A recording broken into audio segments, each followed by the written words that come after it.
All right, everybody should be coming in. We'll go ahead and start the meeting. It is 6:03. Welcome to the Board of Zoning Appeals meeting for June 23rd. Just going to go ahead and share my screen.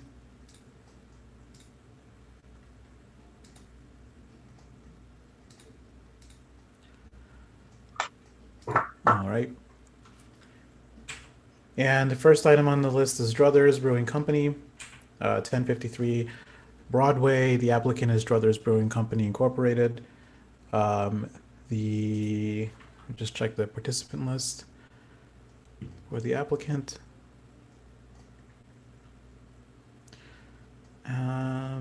Let's see.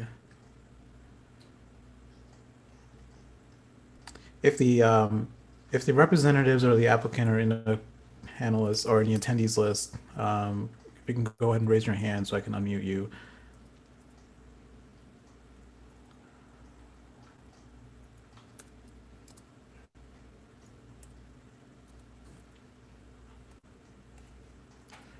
I know that was communicating with the applicant, Chris. I don't see his name in the applicant or in the attendees list. So maybe we can give it a minute. Yeah, so Luis, let's give him let's give him another 2 minutes. We can move on.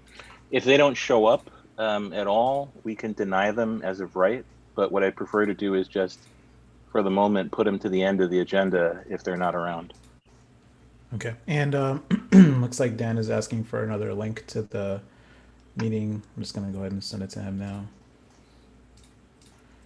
While we're doing this, we'll bring up an email that we received from Corporation Counsel regarding the expiration date of the emergency orders related to open meetings law expiring today. So the next meeting we'll have to coordinate the transition into either a hybrid or in-person meeting. So the board is aware.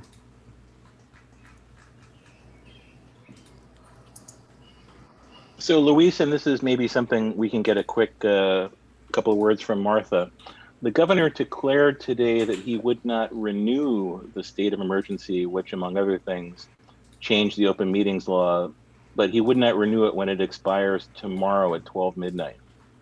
So is that what you're referring to, or did he issue a separate executive order today ending the changes in the open meetings law that allow us to do meetings like this? It's the same thing that you're talking about. So it's Executive Order 202.109 that expires tomorrow. Okay. So then we'll have to talk to do something for July. Okay, thanks. Okay.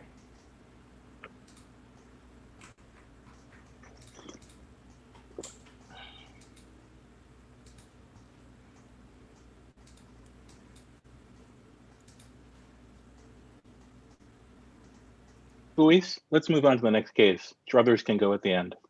Okay.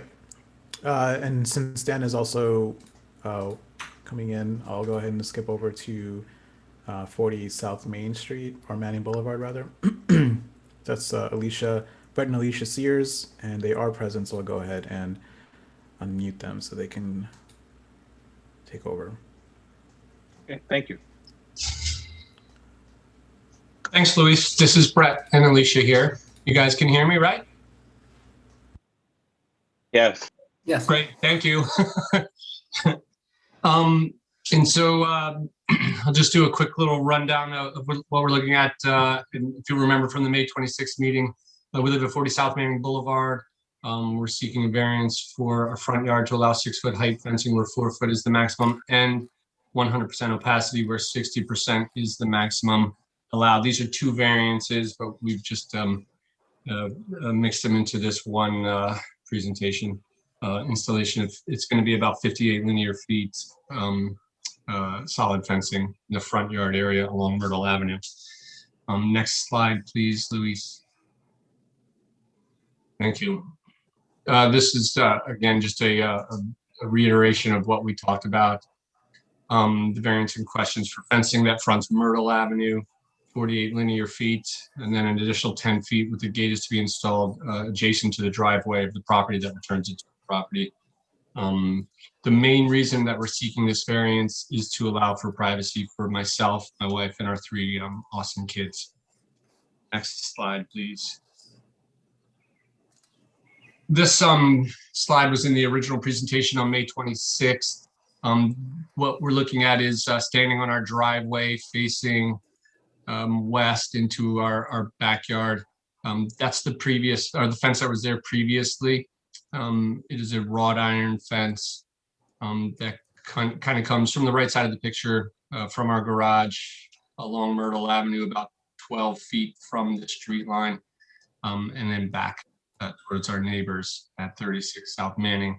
So and we just want to reiterate that this variance is only for the area that's highlighted on the picture on the right in purple ink there, and no other part of the fence. We do have a verbal permit from Codes Department.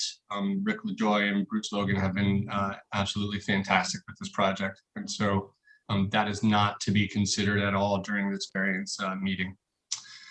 Next slide, please, Luis. Thank you. At the May 26th meeting, we did establish that our property is a corner property. It realizes a significant increase in pedestrian and bicycle traffic when compared to other corner lots in the city of Albany and other corner lots on dead-end roads, which is what our property is. We established that the cost of using other materials places an undue financial stress on our family. We have shown that other fences have been installed on quarter lots with a variance. Our fence in no way alters the unique character of our beautiful neighborhood. We have considered different alternatives, but they don't adequately achieve the desired result for our family. It is not a substantial departure from the code, given the significant loss of privacy that we have. Really, it's a 50% and 66% departure from the code. The variance will have absolutely no negative impact on our local environment. The need for privacy is, and the fence that it gives us is self-created. We did offer in our presentation as a concession plant smaller, affordable arborvitae trees to kind of create a natural greenscape along the outside of our fence, so that the pedestrians passing by will be able to enjoy that, and they'll grow into a beautiful greenscape in the future. And the next slide, please, Luis. Thank you. During the meeting, questions were asked that we had sent in some information. Questions were asked about where everything is and how this is going. The new fence is adjacent to Myrtle Avenue. It replaces the existing wrought iron fence that was there when we took ownership property on June 24th, 2011. We have spoken with Codes Department, and on a front lawn, people often place small fences, bushes, lawn ornamentation on city right of way. The area in question for this variance is considered a front yard, right? Because corner properties have two fronts essentially. The fence to be constructed is 12 feet away from Myrtle Avenue.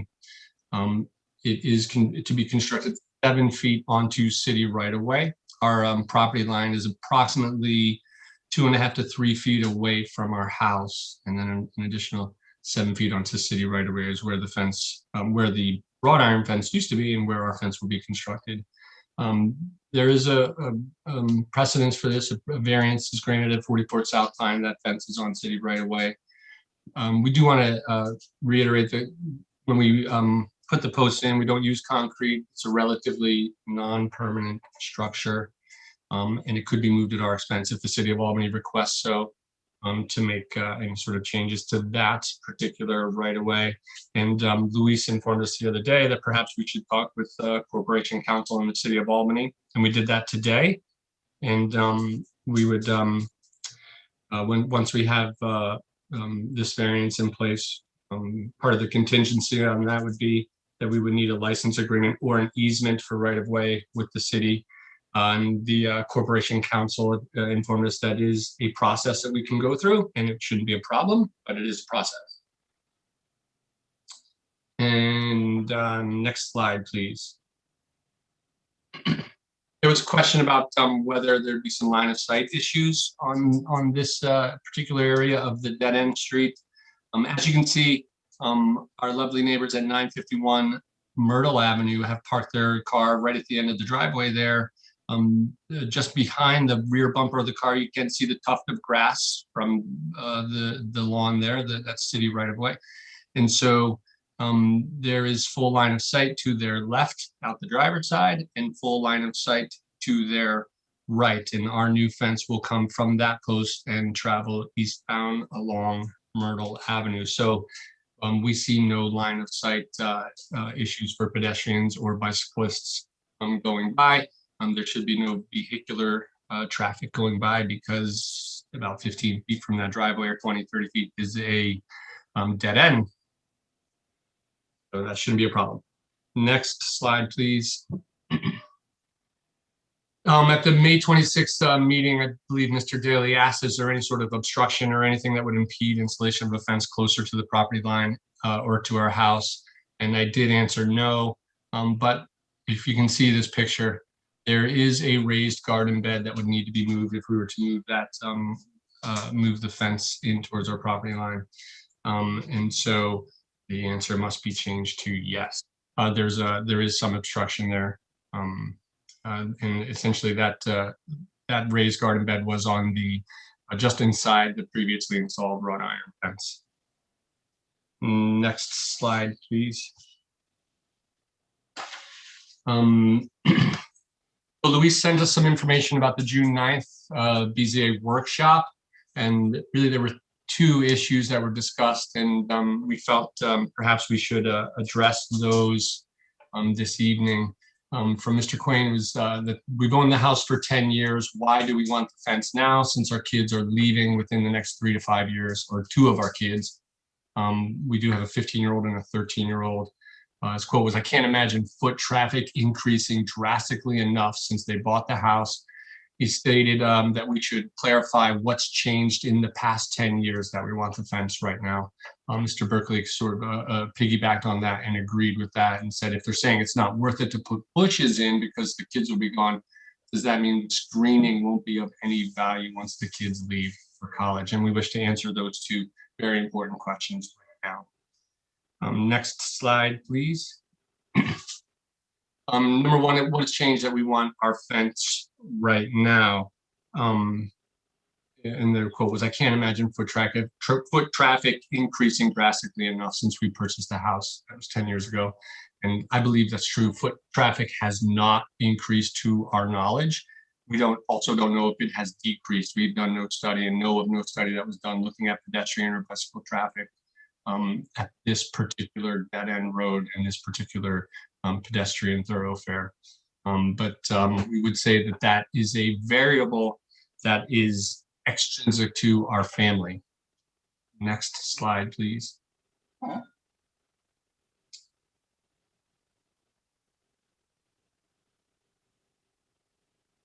Next slide, please, Luis. Thank you.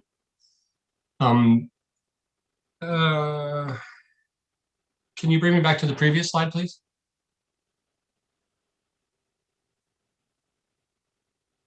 Nope, wrong way. Almost done, but not Sorry yet. about that. I was just That's on the okay. phone with Chris there. Okay. Is this the one? Back one, please. Okay. That's it. Thanks, Luis. Yep. But there are things that are intrinsic to our family that have changed since we purchased the house. And so we'd like to discuss those now, since it's such an important piece of this puzzle and a piece of this. And we did meet with our attorney about this, and we were quite surprised that the city of Albany would need to know what has changed in the past 10 years that we would want more privacy through a fence. Our attorney seemed to think that it would be irrelevant to the decision-making process, but we would like to provide you with some information about our family and what has changed, that we need a fence now rather than 10 years ago. And hopefully the BZA can use that information. We'll find it useful for the board members to make a decision. But since 2015, we've been saving for this fence. My wife and I are not wealthy people. I'm a small business owner. We have been really blessed to have my wife be able to stay home and raise our 3 children. And so we were a single income family during much of the time between 2011 when we moved in and currently.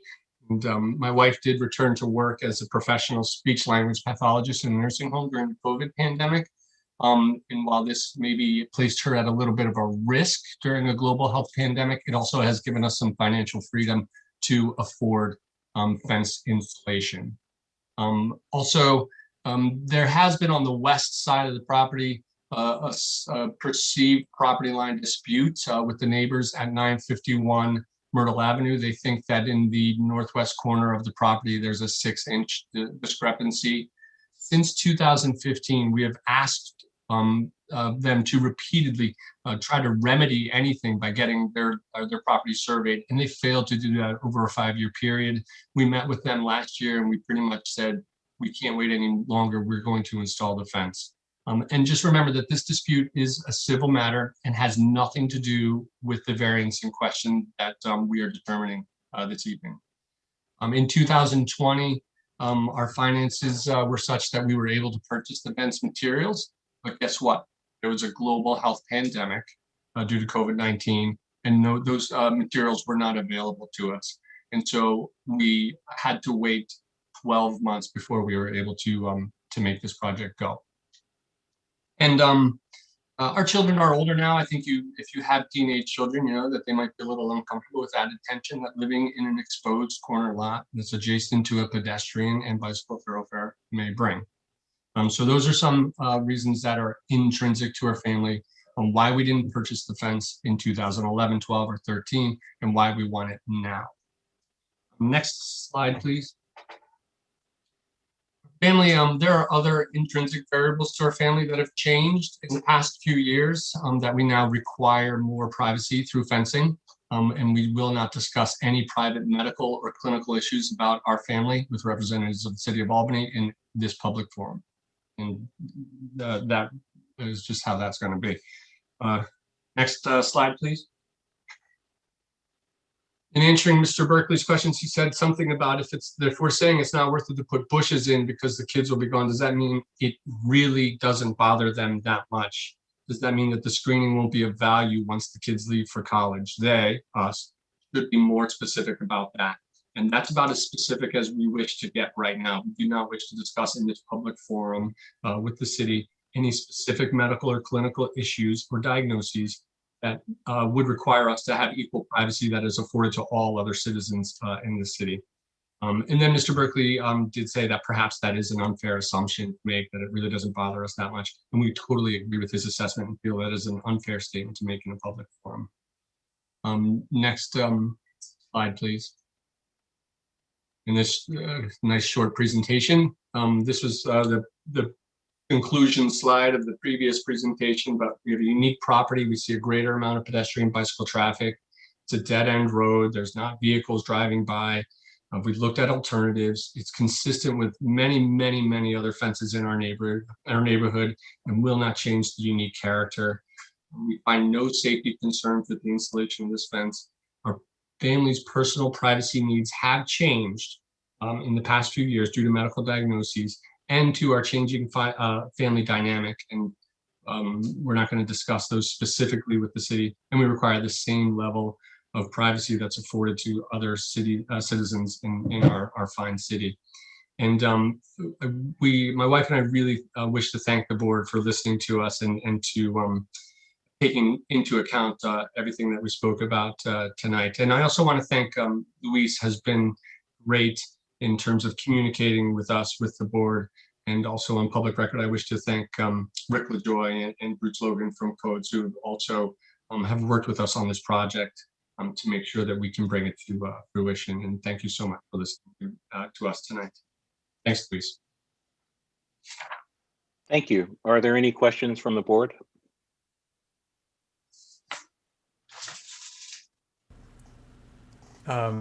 There's a few people or one person actually who signed up for commentary for the case and just for the other cases as well. If you're interested in, we can do that. We can Yep, we'll get to that in a moment, Luis. Okay. And thank you. Are the I'm sorry. Does the board have any more questions based on any new information from this presentation tonight? It's just one, when the applicant presented information about other streets that were in their neighborhood about pedestrian traffic, certainly the variance applies citywide. Just curious why they didn't look at other areas in the city that that this could have applied to, other corner lots, perhaps in South End, Arbor Hill, or Center Square. Why just limit it to the neighborhood? Well, I think when we were told when we were looking at variances that they had to be in the neighborhood within a certain blockage from our property. So we stayed with our, Within that radius. Right. We were told that it should be within a certain radius of our property. And that really constitutes what our neighborhood is. And anything outside of that neighborhood may not really fit. So that's why we did it. Thank you. Thank you for your question. Yes, and thank you for your supplemental presentation tonight. The rationale for why you were told to look basically within a 250-foot radius around your property and to look within your zone, that is the type of zone that your house and the project are zoned for, is because variances are extremely local in nature. And the concept in the law is that people within 250 feet are uniquely burdened by the request for a variance and they need to be notified. My question that I asked you at the last hearing concerning whether or not you could speak to the issue of if the screening would lose value after the kids left is because the decision that the board needs to make with a variance is to balance the benefit to the applicant versus the burden upon the neighborhood and the city as a whole. Because every other zone that is zoned similarly to yours, where there may be a similar type of thoroughfare near a corner lot, will be affected in some way by a decision if we were to grant the variance. And so I just wanted to explain to you why we asked that question. And you don't need to answer if you think that the value to it is, which I thought I heard tonight, if the value to you is much more important for now and for 5 years as opposed to later. That might be useful to us, but we can come to a decision without that, I think. But I just wanted to straighten that out for you. I thank you, Mr. Berkeley. I really appreciate you taking the time to straighten that out for us. And my wife and I love the city of Albany. We were not born here. We've chosen to live here for 20 years. We've lived in this house for 10 years. Our children love the city. We would never do anything to burden our neighbors. We do believe that the fence actually beautifies our area and our particular neighborhood. And but I do appreciate your explanation. Thank you. Thank you. Okay, Luis, you said that we have a member of the public who would like to speak for or against the project. You're on mute. We have one person sign up to speak, Edith Leith. And she's in the attendees list. You've been unmuted. You can go ahead and if you could state your name and address for the record, and you have 3 minutes. Good evening. My name is Edith Leach. I live at 951 Myrtle Avenue, adjacent to the Sears. I would like to comment on some things that they have said about me personally. Can you hear me? Yes. Yes. Okay. We can hear you, Ms. Leet, but please focus whatever public comment that you want to make upon the use of the land rather than a dispute between you and the neighbors. That is not something that we should spend time in a public forum upon, and it would not go into the record. So if you have any statements to make about the project, that's great. But if you want to talk about the neighbors or to, address things that they may or may not have said about you at the last meeting, I would suggest that we might want to either give someone else an opportunity to talk or that we're going to shut down the microphone. Okay. I felt some of the things that they have said about us and about me are not true. I'll leave it at that. I can provide you with evidence of that. I still oppose this because I believe it will reduce the openness and the greenery of our neighborhood. I think that the um, not opaque fence would give them the privacy that they desire, because from our experience, most people who walk by do not look in anyway. They just walk by and they go about their business. And I think this, in my opinion, this will look like a fortress in the middle of a neighborhood that's otherwise open, friendly, and inviting. And again, some of the things that they have said are just not true. I'll leave it at that. I would like to know if I can answer any questions for the board members from what I have given you already.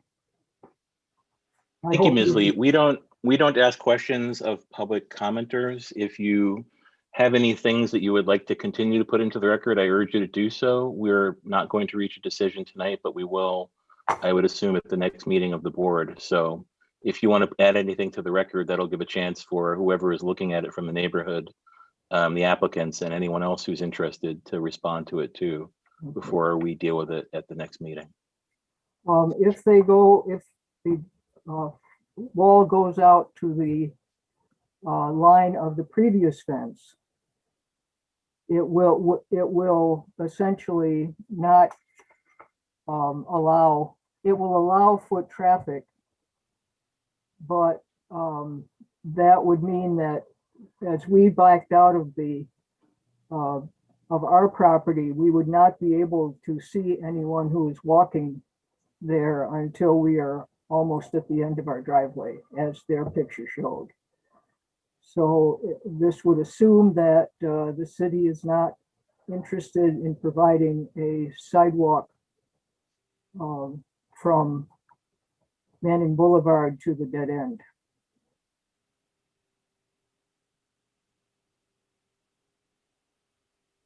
Yes, do you have anything further?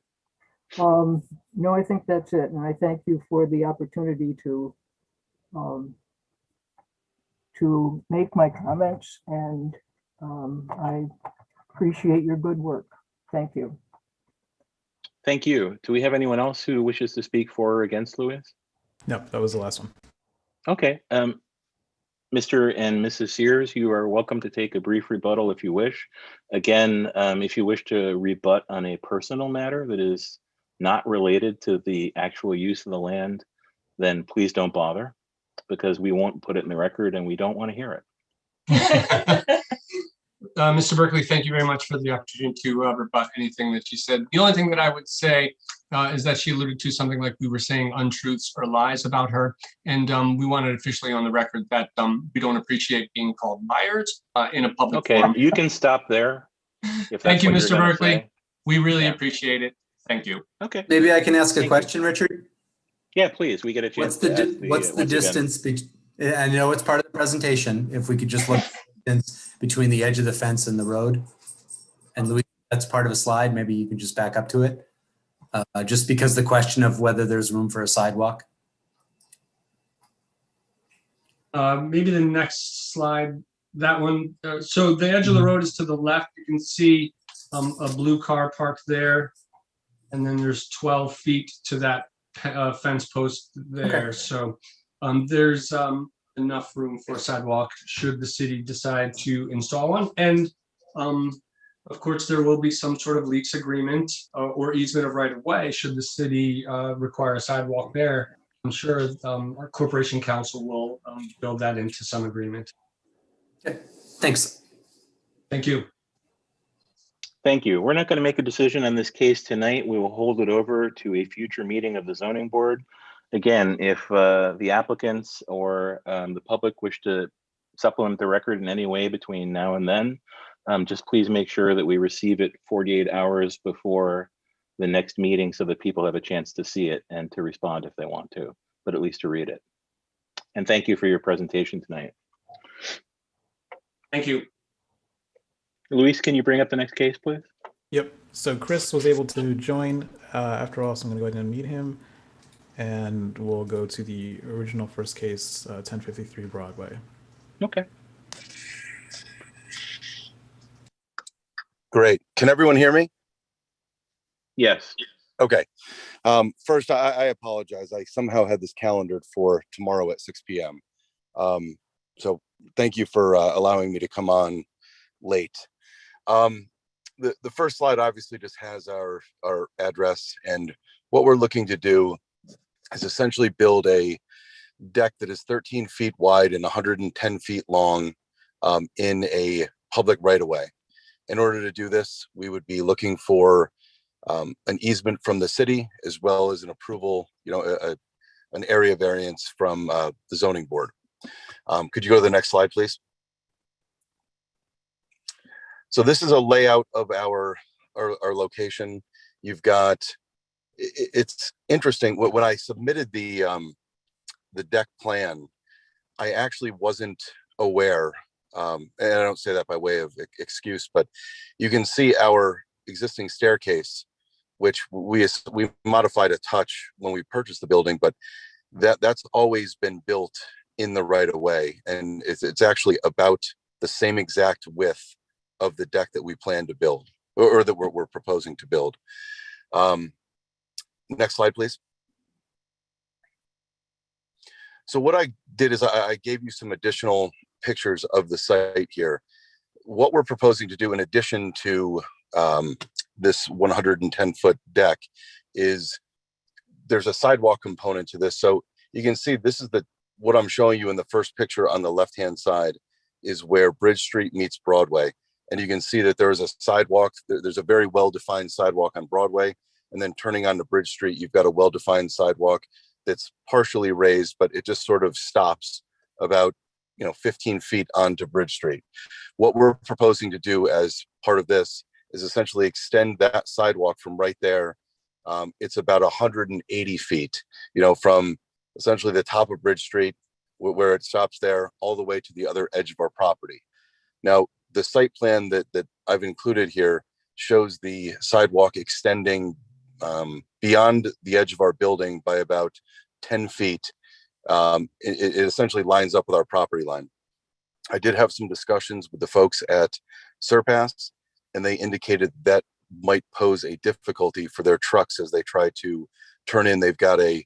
We share a property line, and right on the property line, they've got a turn in where they'd be taking a right turn off of Bridge Street, turning onto that, and it could cause a problem. So what I'm proposing to do is just essentially have the sidewalk stop at the edge of our building, essentially go from Bridge Street to the edge of our deck. So that would be the only change that I'd be hoping to make when we submit to, if we're able to submit to the building department. The other pictures here I just included so that you can see the middle picture is a look from our front door over towards Surpass Chemical. And then the picture all the way to the right is essentially from the top of our staircase, looking over the National Grid building. So that's kind of I just try to give you a sense of the character of the building. Next slide, please. So this is the site plan, and unfortunately I couldn't, I'm trying to look at it on my phone, but the reason I include it, you can see that we have a fully functioning 5-foot wide sidewalk planned. The deck is on the other side of that sidewalk.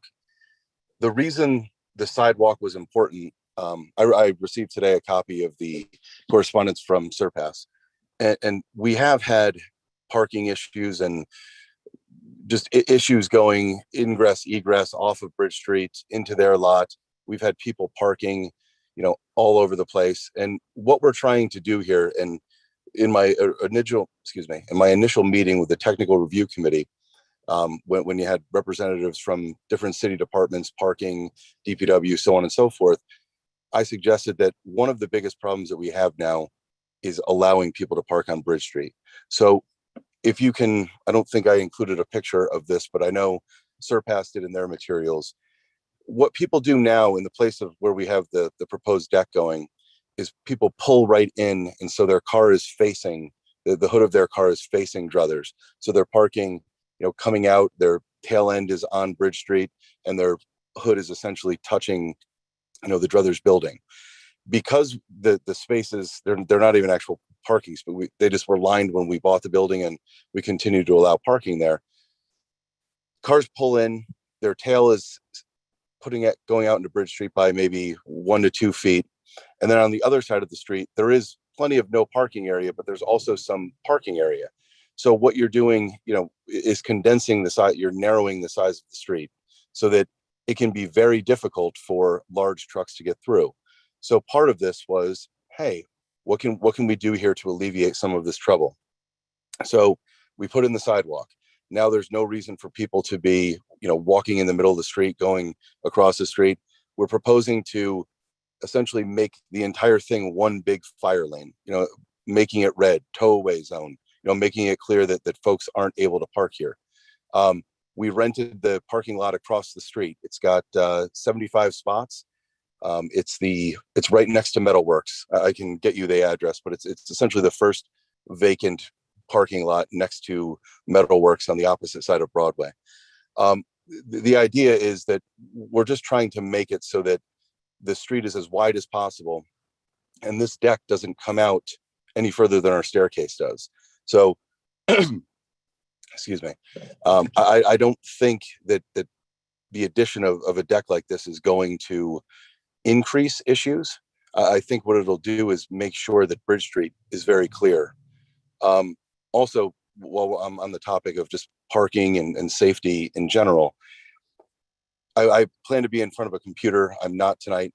I'm sitting in my car.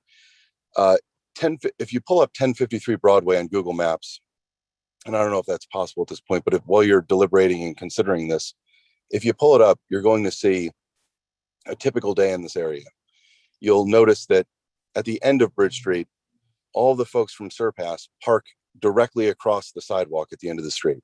So they've got maybe 10 to 15 cars there, and then they've got a parking lot out front. The reason that I mention this is because there is two ways to access the scale. If you can go from above 1053 Brewing and just kind of go down to the end, you can get a good shot of what I'm talking about, like from the overhead angle. I think it's like satellite or just not the, or if you want to walk down the street, you'd get a sense of it on this screen.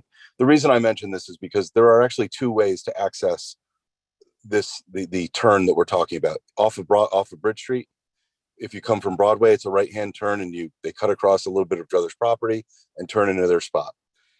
The alternative would be going down Tivoli Street, taking a left on Mill Street, taking a left on Bridge Street, and turning into making that same exact turn. I think it's maybe an extra few hundred yards of driving. But the reason I pointed out is because the reason that turn isn't available is because of the way that cars are parked at the end of the street. Now, I don't want to get into well, you're doing this and we're doing that and all of that. But what I'm suggesting is, I think what I'm providing here, we've got two neighbors with conflicting uses here. And in order to make things more safe for people, and I'm certainly not denying that there'd be a benefit for Druthers. I don't know how you can operate a restaurant anymore without outdoor seating. But as you can see at the end of this picture just appeared on my phone. So you've got the big white roof is the Druthers roof. And then next to us, you see the white truck bed. And then across the street, across that sidewalk, that's the Surpass employee parking, if you will. They also park right there, right in front of the building. So coming off of Mill Street onto Bridge Street, that makes that left-hand turn next to that white truck bed a very difficult turn to make. That's most likely the reason that the preference is to cut by Druthers. But the point being that obviously when you get a retail use next to a heavy industrial use, there can be problems with people, pedestrians moving in and out, people parking inappropriately. So again, my solution, I think, gets rid of that by not allowing any parking in front of Druthers on either side of the street, making sure that there's an adequate sidewalk for pedestrians to travel on, and making sure the deck is behind that sidewalk no further out than our existing stairway is. So thank you for bringing that up. And I think we can go on to the next slide with that.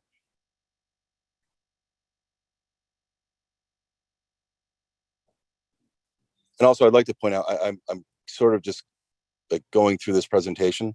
I feel free to stop me if there's something specific that I've touched on that you want some additional information on. Okay, I'm just looking at what I've got here. Okay, these are just the elements of the ordinance in question. I think probably everyone is pretty aware of what we're working with. Essentially, I can't build a deck in the middle of a public right of way. And that's exactly what I'm proposing to do. Next slide, please.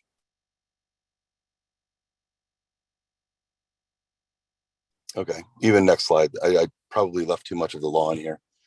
And again,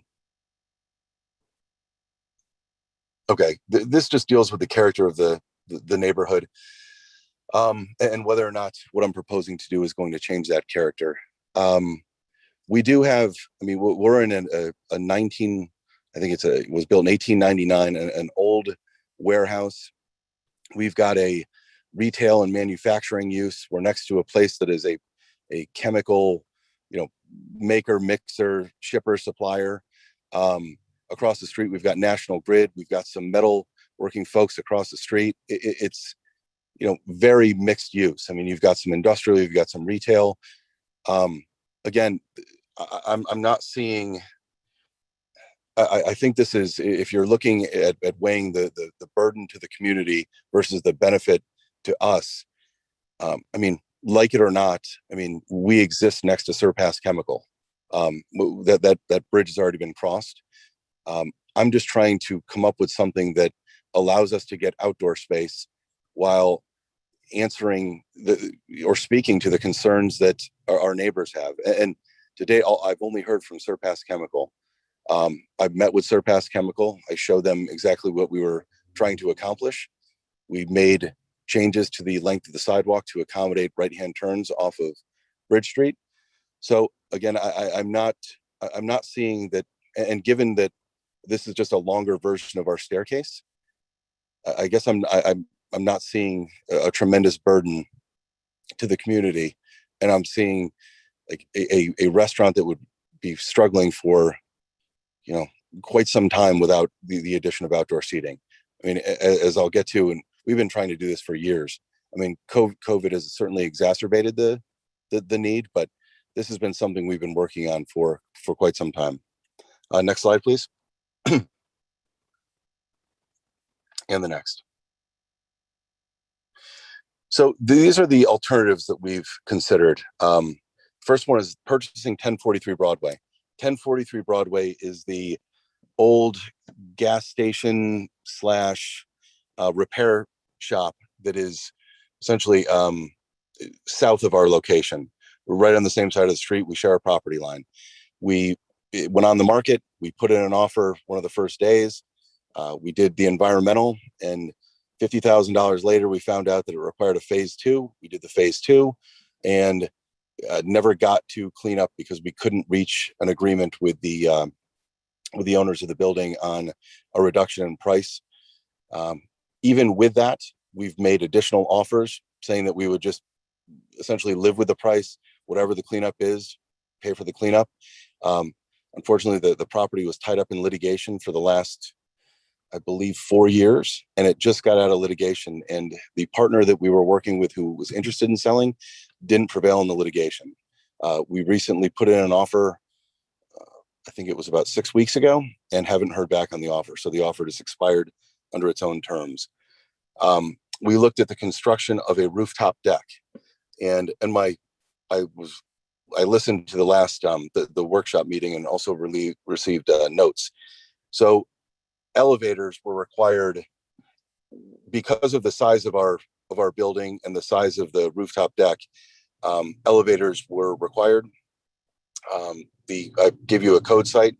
It's 1104.4 of the New York State Building Code.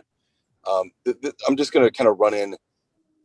It wasn't financially viable for us, but I didn't go all the way through. It wasn't financial, or I guess, for lack of a better term, like spatially viable. I mean, we didn't have the space to, when you look at our place and what we're trying to do with canning and bottling and kegging, and also having, a decent sized restaurant, we didn't have room for an elevator to go anywhere. We didn't have room for 2 sets of stairs. And the 2 sets of stairs that we would have to have on this would require stair towers on top of our roof. And then we got to the question of reinforcement. What could our roof actually hold? And just, we had a preliminary engineering analysis done by our structural engineer, and it was, required new footings and going through 2 different stories, because we have a basement in half of our building, and in the other half we just poured solid concrete. So there'd be footing, there'd be structural outfittings. By the time we were like getting to, hey, what is this thing gonna actually look like and how many people could sit up there, we were several $100,000s in, and we hadn't gotten any type of material for the actual deck itself. No flooring, no tables, no chairs, no bars, no equipment. We didn't have anything. And if memory serves, we were, like I said, $400,000 to $500,000 in on just structural improvements. We also looked at working with Surpass Chemical to relocate Surpass Chemical to the Port of Albany. So I contacted folks from NYSEDC, talked about different grant opportunities. We talked about the safety issues that were ongoing there with folks walking in front of tankers and tankers mixing with people and the types of chemicals there. But financially, it just didn't work. The type of equipment, the layout at Surpass, to move it would have been a fairly massive undertaking, and it wasn't something that EDC wanted to back at that level. And then last year we did picnic tables in the street, and we got the permission from the city of Albany. We put picnic tables out in the street, excuse me. But I think when it's important to understand that with COVID, people were willing to take less or expect less in order to be safe. And I think all of our customers were, hey, if I can sit outside, don't really care. I'm just happy to be sort of around people. I'm outside. We've got a lot of distance between us and the other folks. We're eating at a restaurant, sort of. But now that it's ending, people do want to be outside. But there has to be a certain level of ambiance and decor, and for a restaurant. I haven't found that people are generally willing to go to a restaurant to eat in the middle of the street, absent some emergency. So what we're trying to do is just make something that is as nice as what we have inside. Also, so from a service perspective, we're talking, those stairs are fairly high. I mean, it's from the kitchen to getting out in the street at our place, going up and down a flight of stairs. Every time someone orders something, you're sending servers back up. It's just a taxing, slow, inefficient service. And at the end of the day, it's, someone's certainly willing to give you a try. And I could say I can keep hiring and hiring and hiring, but this is a very difficult environment to hire folks in. I expect that it'll probably get easier, but I guess just when you're considering, the smallest amount of variance that you can give and still accomplish, what I'm looking to do, I think it's difficult, I know, but considering, like, is this someplace people would actually want to go? For us to spend this amount of money, there has to be an expected return on investment. And we paid a bunch for picnic tables and stuff last year, but at the end of the day, you're sitting under street lights. I couldn't string lights because I had to have the street completely clear by 2 a.m. So every day we had a group who pulled out 20 picnic tables, put back 20 picnic tables, who brought out stereo systems and serving items, because the whole thing is a right of way. So we just, the reason it would need to be permanent and not something temporary like that is because we just can't get to the level of service, ambiance, and decor that we feel is necessary to not only attract people, but to actually have them come back. So those are the alternatives that we considered and tried, throughout the last, since 2015. Next slide, please. So actually, this is good. I was thinking, I hope I included this, but why is this? I think during the meeting, during the your first look at this application, there were some questions as to why this variance, the size of the deck that we're proposing, and the number of seats and stuff makes sense, for us. And so what I did is I just put together the amount of seats that we have, which right now it's showing that there are 80 seats available on this new deck. And so taking essentially past performance at our Schenectady location, our Saratoga location, our Albany location, and trying to figure out, the number of people who would be inside and comfortable eating, but who would also migrate outside. We came up with just an expected number of turns, and then we multiplied that number of turns. So in the first column, you see on a Monday, we expect that we would turn those tables over maybe half. So we have 40 customers, then we just multiplied our average check by the number 40, and that gives us a basic revenue of what we'd expect to earn from that patio. Go ahead. If I could, I'm sorry, turns is the amount of time it takes that table to turn over No, from to another? no, it's the number of times that will fully seat that 80 person location. So, Okay. So one would be, if we did it one time, it'd be 80. If you did it half, it'd be 40. Okay. So that's what we did. And we put that, and what this does is it gets us we're about 30% under the revenue that we experienced in 2019.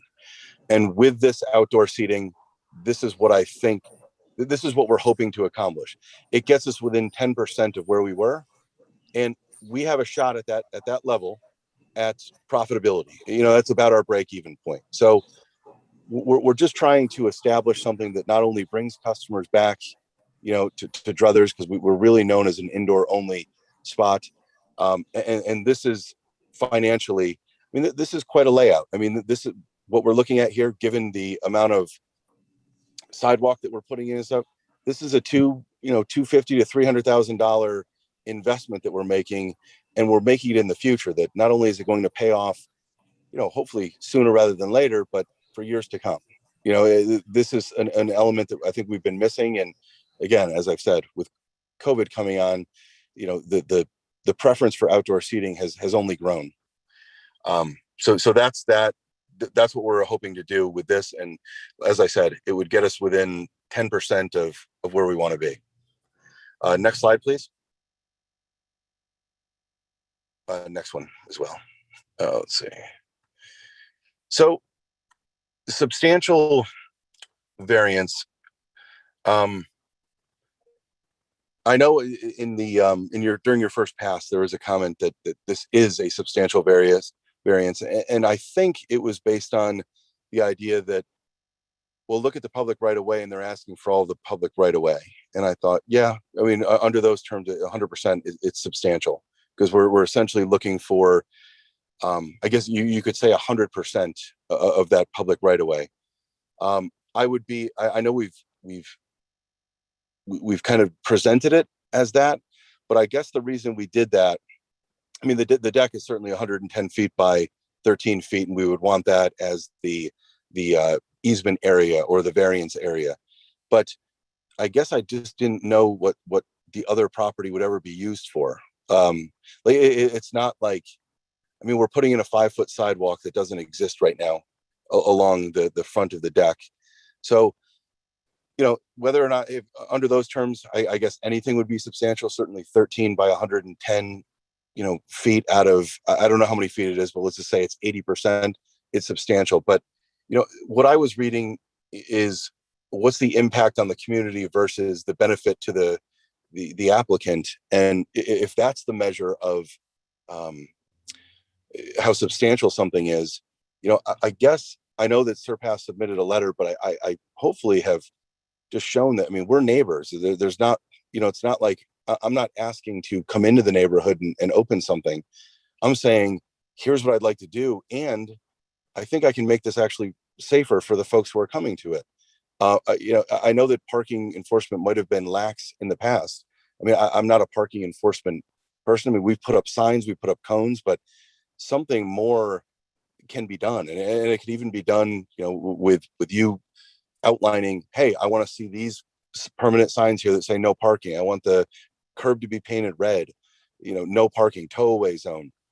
You even ask that we play a role in enforcing it. It's just, I'd like to say that we're capable of that, but on a Friday night, if our hosts are super busy working the room and making sure everyone's accounted for, it's tough to keep an eye out for, is that in a correct spot? Is that not in a correct spot? but it's going to be a lot easier if there are no spots at all to park on Bridge Street.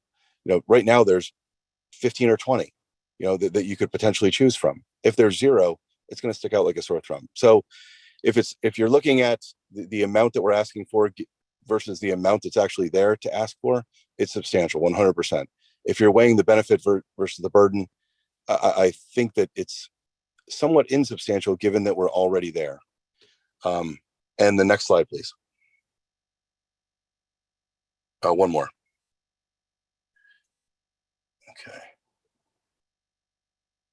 Okay, impact on the environment. Again, I don't see, I think the obvious ones here are the noise. Like, we're going to have people sitting outside. We're going to have lighting on this thing.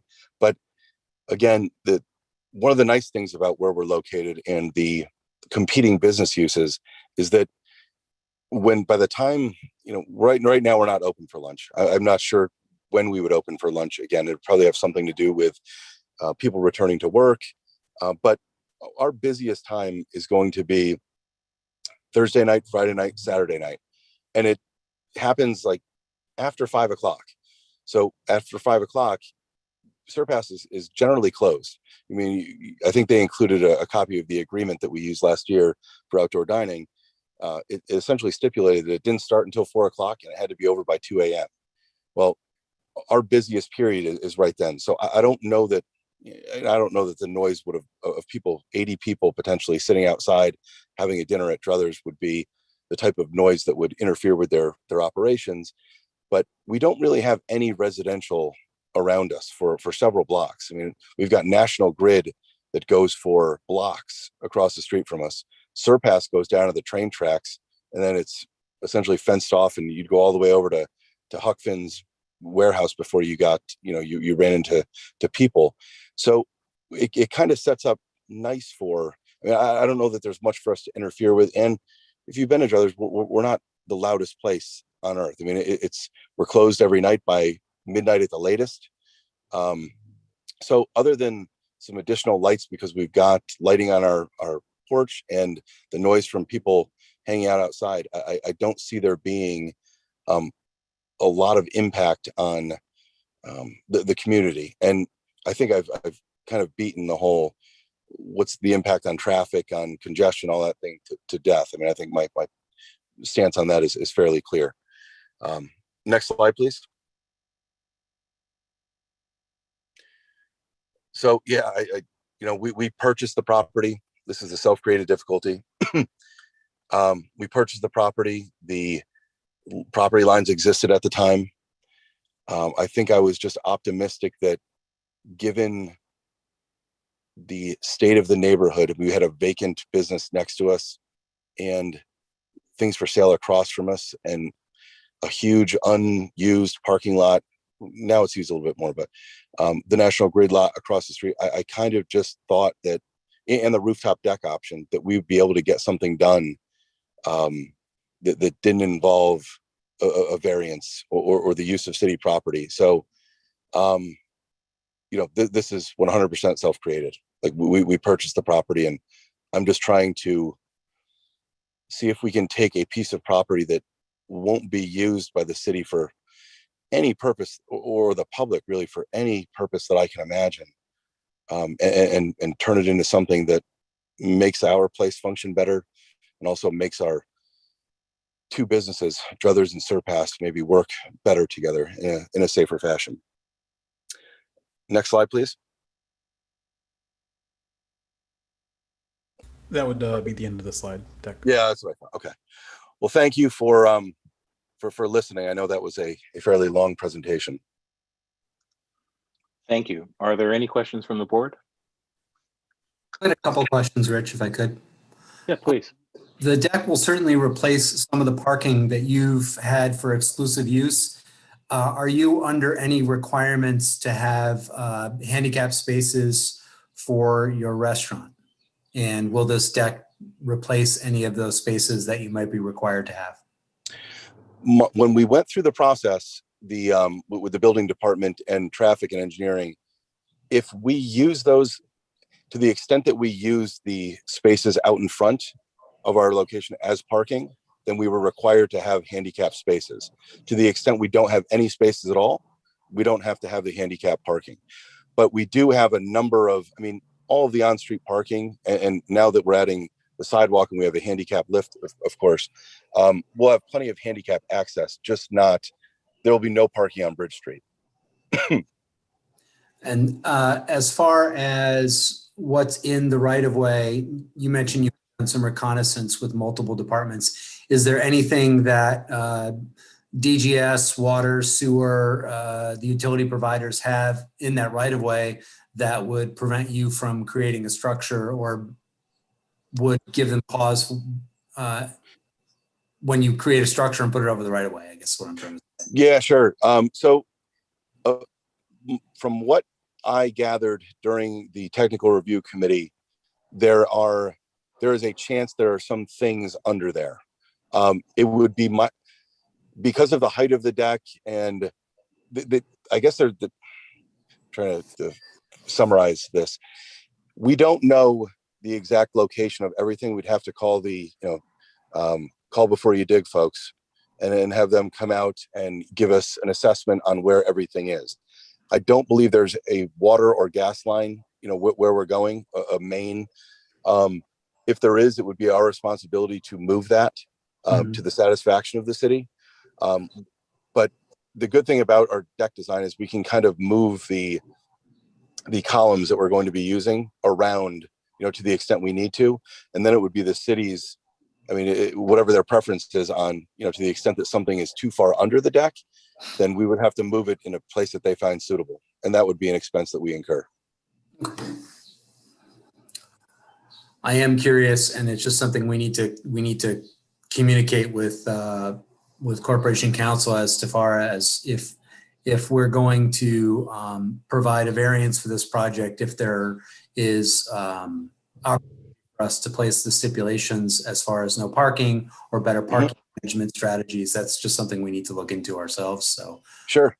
I want to be a good neighbor. I don't have, we're in different locations, and every time you've got, it's difficult. I know Surpass is frustrated, has been frustrated, and we're committed. I offered this stuff up to the parking engineering during our technical review committee meeting, that I think that all of their concerns really stem from people parking inappropriately, and it's just, if we can just get rid of the parking. And as far as I know, I can't remember who made the comment during the meeting, but they said, "Oh, it's a nightmare down there." That would be great when I suggested getting rid of the parking. So I'm hoping that it's pretty obvious to anyone that the more road you have, the better off you're going to be, given our competing, business interests. Well, I do got to say, you're the first applicant I've ever heard of come forward, or any business owner, and say, we'll be happy to remove some parking. So that's interesting to hear. It might not be wise. It might not be wise. Well, thank you. Yep. Thank you. Are there any further questions from the board? I have some, Rich. Please, Adriana. So I missed a workshop 2 weeks ago, but I guess I'm still a little bit confused by some of the traffic things you explained. So I might want to go back to that, but I guess before that, one of the questions I had, so if I understand correctly, you're proposing to put a deck along, and is it from Broadway to the end of your property, or from where the stairs currently are to the right? Yep. And if I look at that, then to the right, and not on the Sure. other side from the stairs to Broadway. Yeah. So where it starts, our building is broken up into a brewery on one side and then a restaurant on one side. And it's the demarcation point from an exterior perspective is the first wooden garage door. We have 3 garage doors on the front of our building. I guess if you see this picture, we've got Surpass Chemical here on the right-hand side. We're on the left-hand side. So it's going to start at the edge of our building right there. It's going to start, sorry, my phone. Okay. Oh, here we go. Perfect. Okay. So get rid of that staircase and run it from the edge of the building that you can see here. And then it'll run along past that staircase. See that last window It stops right there. Okay, so Yep. like basically the whole length of the restaurant area. Correct. And then, thank you for that clarification. Sure. So the sidewalk you're proposing to put, and so that would be like, right in front of where the deck ends. Yes. And that is adding a sidewalk. Currently, there's no sidewalk on it's Bridge Street. Is that? Yes. I mean, so it starts at the very top of Bridge Street, and then it ends about 15 feet after. So at the intersection of Broadway and Bridge, there is a sidewalk, and it's a well delineated, elevated sidewalk. So then you come down Bridge Street, and it just stops, and you can see at the edge of our stairs right there that it's it just, there's an old like sort of sidewalk, but it had been paved around, and it's flat, non-delineated, and it's just kind of there. Yeah. And so you're proposing to kind of continue the existing sidewalk from Broadway, the length of your building, and not past, not the whole length of Bridge Street, like past your building, but only to your building, right? And then it would end, and it would just be what it currently is. Yes. Yep. That's correct. Okay. I'm curious if you've had any discussion or if there's been any thoughts as to who would maintain this new sidewalk and be responsible for its maintenance over the foreseeable future and years.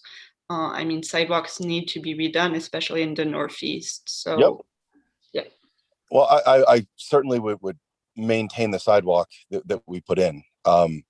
It's regardless of, if someone slips and falls on a sidewalk outside of Druthers, it's Druthers that they come to talk to. It's been my experience. So I would say that we would be happy to maintain the sidewalk. I'm not putting it in so that the city would, have a maintenance burden going forward. Yeah. Okay. Thank you for these clarifications. Absolutely. And so, thanks, Adriana. Wait, I have one. So you talked about like how there's issues turning onto the street that your neighbor is on. Is it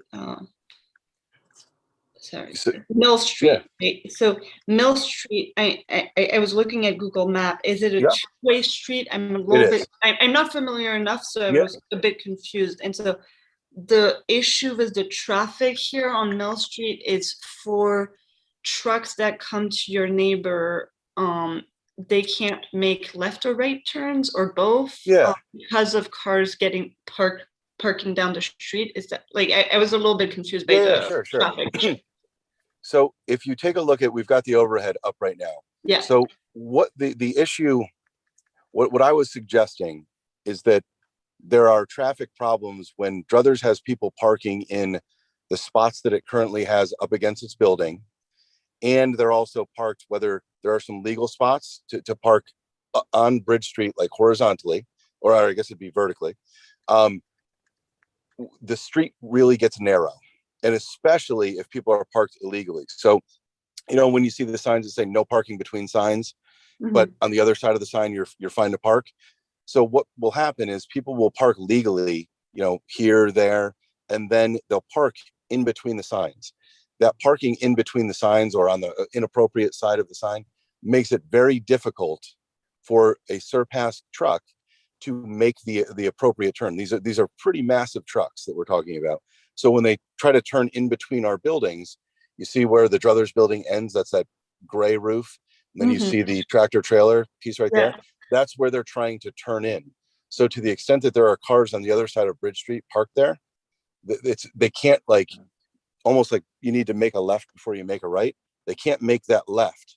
So that's been the frustration that we're running into. That and, pedestrians crossing the street to get to their car and maybe not looking carefully as you've got this huge tanker coming down the street.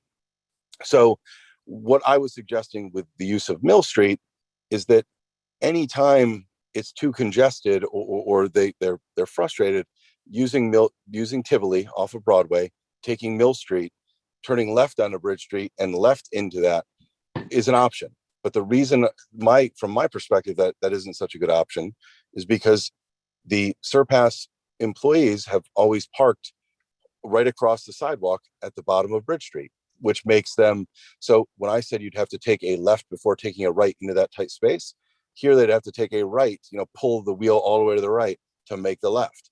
But what's stopping them down there is they've got a bunch of cars parked across the sidewalk.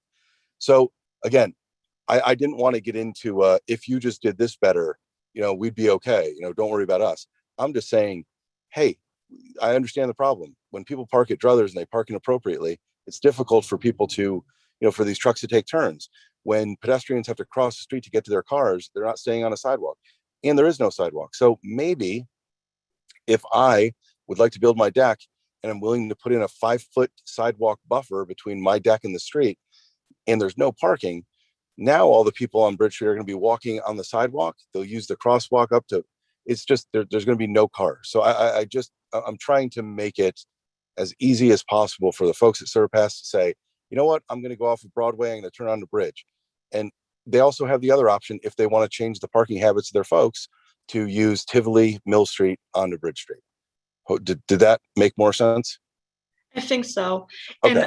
And so just so I understand fully, so instead, either you're going to be adding or you already have some parking in the parking lot across the street.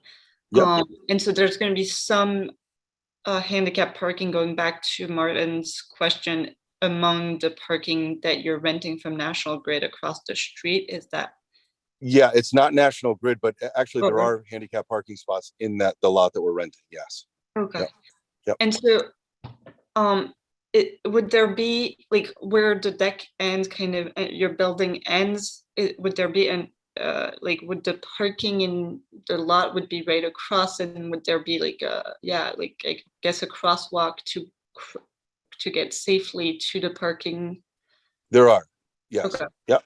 And then there's one right across Broadway, right across Bridge Street. So you'd be able to cross the street, then you'd be able to you'd be on the other side of the sidewalk, then you'd cross Bridge Street using the crosswalk, and that would lead you right up to a handicap ramp, that's already in place on the corner of Bridge Street and Broadway. And then you'd follow that and that sidewalk all the way down. And to the extent you needed to utilize a handicap lift, that's on the, what would that be, like the north side of our deck. It's just right to the right. There's a lift right on the right-hand side. And so that sidewalk would be ADA compliant as well. Okay.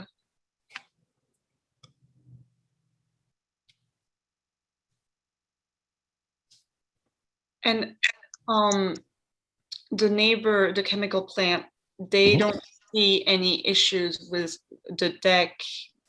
I mean, anyway, your building is there, but so they don't need to be able to go to drive a little bit through your deck area, I guess, in order to make the turn. Well, you're saying they need to only because there are cars parked. I guess I'm wondering, what if cars still park beyond the deck, kind of in that sort of roadway between the two buildings, or Yep. Then Yeah, that so becomes even harder. No. So what we've done, if we just extended our staircase to the edge of our building, and just ran across that line, you can see how wide our deck's going to be. It's exactly the width of what we have there right now. Yeah. They would have to. We're not proposing to narrow the road at all to put the sidewalk in. It's just going to follow the normal, and then we're going to be behind it, our building. So they wouldn't have to come 5 feet onto, I guess what I refer to as our property, in order to take a right turn. Like, they can take right turns right now when there are cars parked, as long as they're not illegally parked not in front of Druthers Building, but across the street. They can usually take those turns without difficulty. But no, I guess to answer your question, there wouldn't be any. Surpass, so I'm clear, does not support me putting in this deck. They think it's going to cause safety issues. I'm arguing that it will improve conditions, and the reason I'm improving it is because I'm putting in sidewalks and getting rid of the cars that make driving difficult for them, the parked cars that make driving difficult. So but there has been no argument to suggest that this deck is by Surpass or anyone that I know, that this deck will making that right hand turn difficult. I haven't heard that argument, and I don't know that, you know, a solid argument with that as its premise could be made. Okay. Thank you for explaining. Absolutely. My pleasure. Thank you. Are there any further questions from the board? Yeah, Rich, I have a few questions. Go for it, Jeff. Thank you, Chris. I just want to clarify the Sure. staircase that's currently in the right of way to enter into Druthers, that predates your purchase of the building. Is that correct? There was a staircase in the right of way that was modified. Okay. But yes, there was a staircase, but we increased the size to add another way down, essentially, so that there's an up and a down. Is there currently on-street parking allowed at the section of Bridge Street that Druthers is on, or is the parking issue that we're speaking about with Surpass's trucks, is that from folks parking in the right of way where you would want to build Yes. the deck? Yep. Okay. Yes. So there's no on-street parking currently allowed at that section of Bridge Street? No, there is. So it's a long street, as you can see, and there are signs that allow a little bit of parking and then signs that prohibit parking, and they're very close together. So you can get, you know, a couple cars here, a couple cars there. Then there's a big section where you can't have any cars. So to me, that is confusing, and it also invites people to park, you know, badly or illegally, if you will. I think it's just a thing where it's like, I can't find a parking spot. I'm on this street. You know, here's this car. I'll parallel park next to him. If they're not going to tow him, they're not going to. It just creates one of those scenes. And my sense is just get rid of the parking. You know, we're renting this lot across the street for 75 cars. Broadway we've got hundreds of yards of free parking down there. It's not metered parking. It's free parking. You just have to walk a little bit. So, you know, I think I'm just trying to propose that so that we take the parking and the narrow streets out of the narrow streets that are narrowed by the parking out of the equation. Okay. I thank you for providing the information on, you know, the ROI of the deck, or the potential ROI of the deck, and Sure. You know, some of the thought process behind that. Is there, you know, is it a significant difference between having the deck and what you would expect if outdoor dining continued and you continued using your current setup in the right way? Oh yeah. It's a little under half of that is what we could expect. But actually, it's a lot of times it's none. A lot of times we don't have anybody sit. So we didn't reach an agreement this year on the pulling the tables into the street, so that we've got in the right of way, there are essentially 10 picnic tables set up. And again, we're not really able to do, because of the condition of the right of way. I mean, it's not well maintained, and it's a fortune to bring it back to where it would need to be so that you'd consider it something you'd want to sit on while dining. So, you know, we're kind of at this point where it's, hey, if we're just going to put a deck over the top of it, then we can fix it up a little bit, but we're not talking about making it level, or it's been patched so many times over the years that, you know, we're just not trying to make it look really nice. But if it's below a deck, well, nobody really sees it. I mean, we're going to have concrete barriers at the very front blocking off, and then we'll do a lot of planters on top of those barriers. So that's just a lot of work in a different direction. And again, we just haven't had a lot of customers coming in and thinking, you know, it just doesn't look like our other locations, or like any of the locations that you'd be like, wow, boy, that's quite a setup out there. This is more like, oh, I guess this works. You know, so the revenue is, on our best days, half of what we'd be gaining. But on our worst days, it can be as low as zero. And you'll notice on that chart that I provided, there are no 0 days. You know, this would be a really nice looking deck with really nice tables and chairs and a lighting setup and so on and so forth.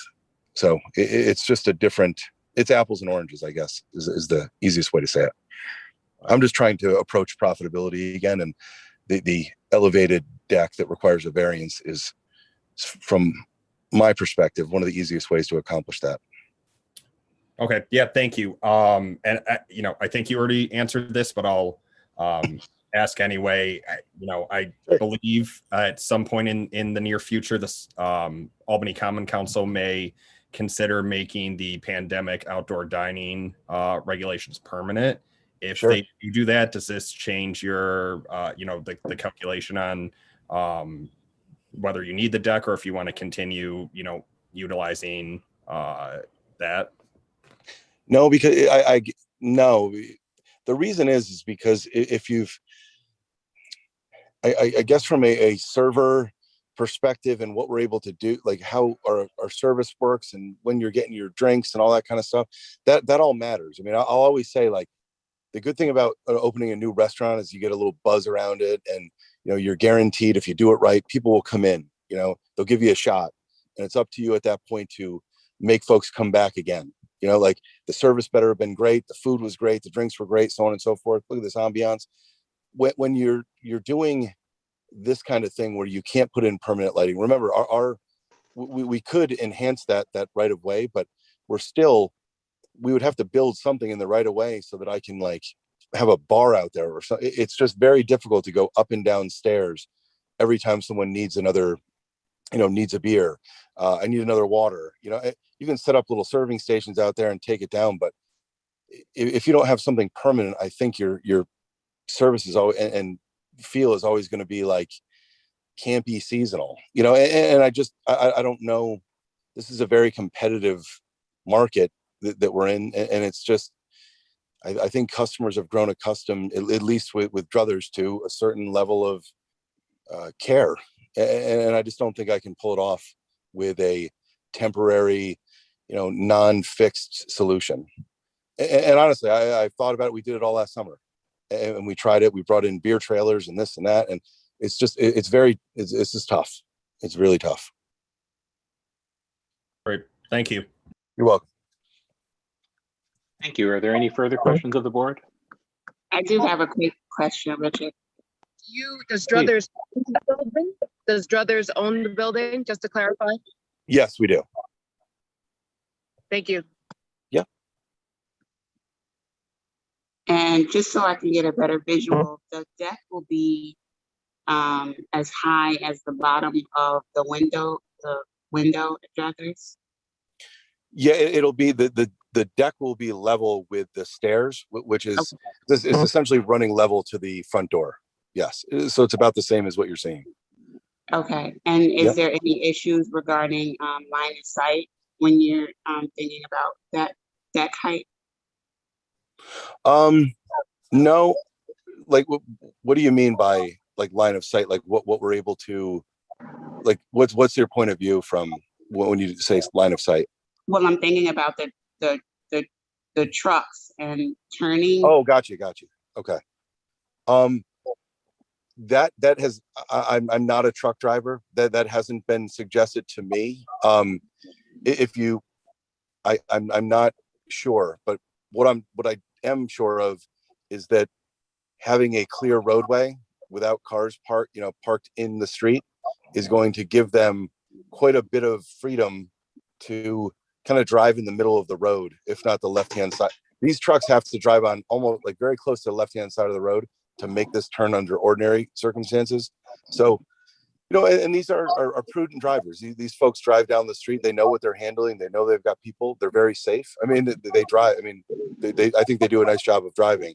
So I can't imagine that this is going to be a see-through deck. I mean, with, kind of wire columns and stuff. So if it was completely like plywood or blocked off the complete sight line over there, I think maybe we'd have an issue. But just from my perspective, I guess I hadn't considered that an issue. Okay, thank you. You're welcome. Thanks. Any further questions from the board? If not, I have a few. Sure. quick first question.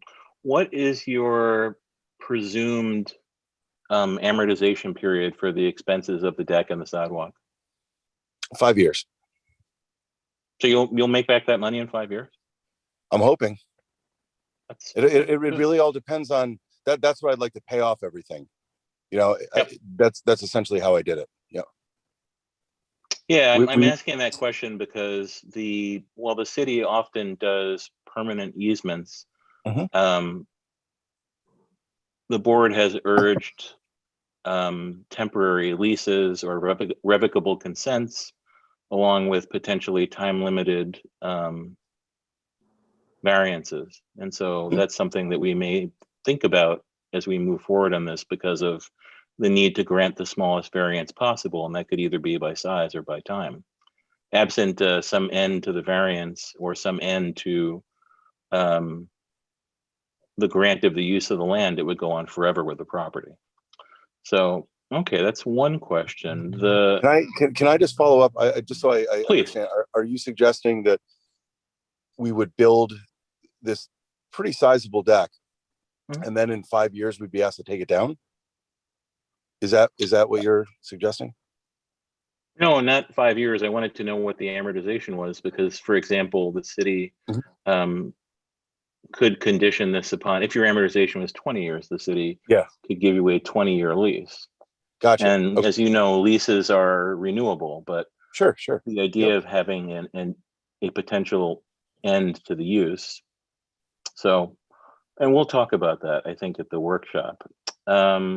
Yeah, it's a pretty sizable, you know, I guess when you said amortization, that's an optimistic, hopeful that I've paid back the investment and we've gained some customers by doing it. So I just didn't want you to think that my answer suggests that we'd make this investment knowing that something went away, you know, sooner rather than later, or even later. It's kind of, I was thinking that we'd get the easement, put the deck in, and you know, we'd have it. It'd just be something that stayed with the building. But so I just wanted to go out there and say that I may be being optimistic, considering that I'm just hoping that we get to profitability this year. Sure. And as you know, the Yep. city's been here more than 300 years. Sure. So it tends to look at the long term. This entire Yeah. neighborhood, as it's Oh, doing yeah. now, might change again. Sure. Absolutely. So, okay. That was my first question. I guess my second question is, have you discussed the plan to end parking and any other safety changes to the street with Bill Trudeau and the traffic safety office for the city? The only time I've mentioned it is at the technical review committee meeting.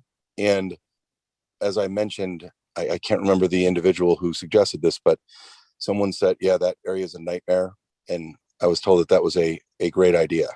Okay. I can't imagine Bill. I mean, I've met with Bill several times on solutions and so on and so forth. I can't imagine him, like, if, in fact, I think he's going to be pleasantly surprised. I mean, if we don't need anybody to park there or want anybody to park here, and we've already got another place that we've leased with 75 spots, more than probably doubling what was there, I guess I'm optimistic that he will be in favor of that solution. Yeah, I think we'll reach out to him and ask him to give us an opinion for the record. Absolutely. Next question, has there been any discussion of potential public safety needs of the chemical company next to you that, for example, the fire department getting in there, or dishes, the Department of Homeland Security and Emergency Services needing to get in there, that for whatever reason would be a problem with the deck that you're proposing to build? No, I don't. I that's never been mentioned, but yeah, no, I can't say that it has. No. Okay. Yeah, no, that hasn't. Just curious, since chemical plants are, you know, sometimes uniquely inflammable. I think this one is. Yeah. I think that's enough for me for now. Luis, do we have any members of the public who want to speak for or against this project? Yes, we received one person who's looking to provide input. John Ducharme. I'm going to go ahead and unmute Okay, you. if you could bring him up, and then we'll hear his Yep. comments. And Mr. Ducharme, if I could have you just state your name and address for the record, maybe 3 minutes. Okay, am I unmuted? Yes. Okay, great, thank you. My name is John Ducharme, and I'm with the law firm Ducharme and Clark here in Clifton Park, New York. And I represent Surpass Chemical, a longstanding property owner and taxpayer in the city of Albany. The purpose of my statement is to set forth Surpass's opposition to the pending application of Druthers. I submitted to you a letter earlier today outlining my client's opposition. I apologize for getting it to you on the day of the hearing, but we had just learned about this application on June 18th, and we've been contemplating how we wanted to handle it. But in any event, it's posted on your electronic file, so everybody should be able to see it. So I'm going to keep my comments brief, hopefully within the 3 minutes, with the understanding that you can take a look at not only the letter, but also the exhibits that I attached to it, which include several photographs. For those of you who are unfamiliar with Surpass Chemical, it's been operating in the city of Albany for more than 100 years. It owns 5 parcels of land located on Broadway, Bridge Street, Mill Street, from which it transacts business as a chemical company. All of these properties are in close proximity to Druthers Restaurant, which is located on Broadway at the intersection with Bridge Street, which you can see in the photograph that's up on the screen now. Surpass owns the property, which adjoins Druthers property on the southeast side along Bridge Street. Surpass is a chemical company. It provides its customers much needed products. In fact, one of its municipal clients is the city of Albany. We employ 55 people.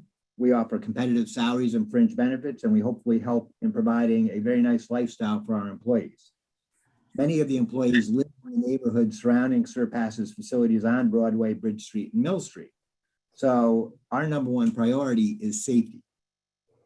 Knock on wood, Surpass has an excellent safety record, but it's because it takes reasonable steps to ensure that it operates its business in a manner which protects its employees, customers, and neighbors from harm which could be caused by the unintentional release of chemicals into the environment. Surpass feels compelled to oppose Druthers' pending request for the area variance to construct a large exterior deck in the public right-of-way along Bridge Street because of this very real safety concerns that we have. As I explained in my letter, if Druthers' application is granted, it will make it more difficult for Surpass to transport its products in a safe manner along Bridge Street. And this will expose Surpass's employees, our neighbors, and even the patrons of Druthers to unnecessary risks. Now, I understand that the applicant is telling you that we're going to eliminate parking on— 30 seconds. I have 30 seconds left? Yes. Okay. I will tell you that if there's no parking in several locations along Bridge Street now, and the patrons of Druthers completely ignore those requirements. If you look at the photographs that are attached to my letter, you'll see people parking on the railroad tracks, people parking along Bridge Street. It narrows the street and it makes it incredibly difficult for the trucks to pass up and down. In fact, we've already had one accident with a truck that was trying to pull into Bridge Street off of Broadway with a car illegally parked at the edge of Bridge Street, and another car trying to squeeze past to get through the intersection while the Surpass truck was coming in. Mr. Ducharme, your time is up. Can I have more time? Thank you. No, but we appreciate your having provided your statement on paper and having made it part of the record. The board would not be able to take that into account tonight because of it getting in under the 48-hour deadline. So we require 48 hours for the applicants and for other members of the public to be able to respond to all supplementation of the record. Mr. Ducharme, we are going to hold this case over and we will discuss it at our workshop on the second Wednesday of July. And so you will have sufficient time to additionally supplement the record with writings between now and then, if you would like to do so for your client. Thank you. But just for the record, the letter that I submitted then will be included in as part of the record, or should I resubmit it? No, it will be in the record. Thank you. Thank you. Luis, do we have anyone else that would like to speak tonight? None others that have registered now. Okay, Mr. Martel, if you want to take a brief rebuttal, less than 3 minutes, to Mr. Ducharme, you're more than welcome to. So I think I would just suggest that Mr. Ducharme and Surpass are indicating their opposition to this deck because it'll make it more dangerous. And people park illegally on Bridge Street, and that makes it difficult to drive trucks. I guess I don't see how it would make it more dangerous, given that we're adding a 5-foot sidewalk that doesn't exist. We would work with the city of Albany to actually enforce. I'm talking signs, painting. Right now it's confusing. We allow people parking up against our building. We're getting rid of all those spots. So there's one factor of narrowness that is going away. This plan gets rid of all the parking on Bridge Street. I can't imagine how this proposal would make it more dangerous than it is right now. Right now, you can park on either side of the street legally. And because people are parking in front of druthers with no sidewalks, they're walking essentially in the middle of the road, to get to and from their car. So I don't know. I find this to be a win-win. I've explained that to the folks at Surpass, but to say that this is going to make it more dangerous, just, I don't know. I don't follow that logic, but thank you for the time. Thank you. As I said briefly, we will be holding this case over to a future meeting of the board.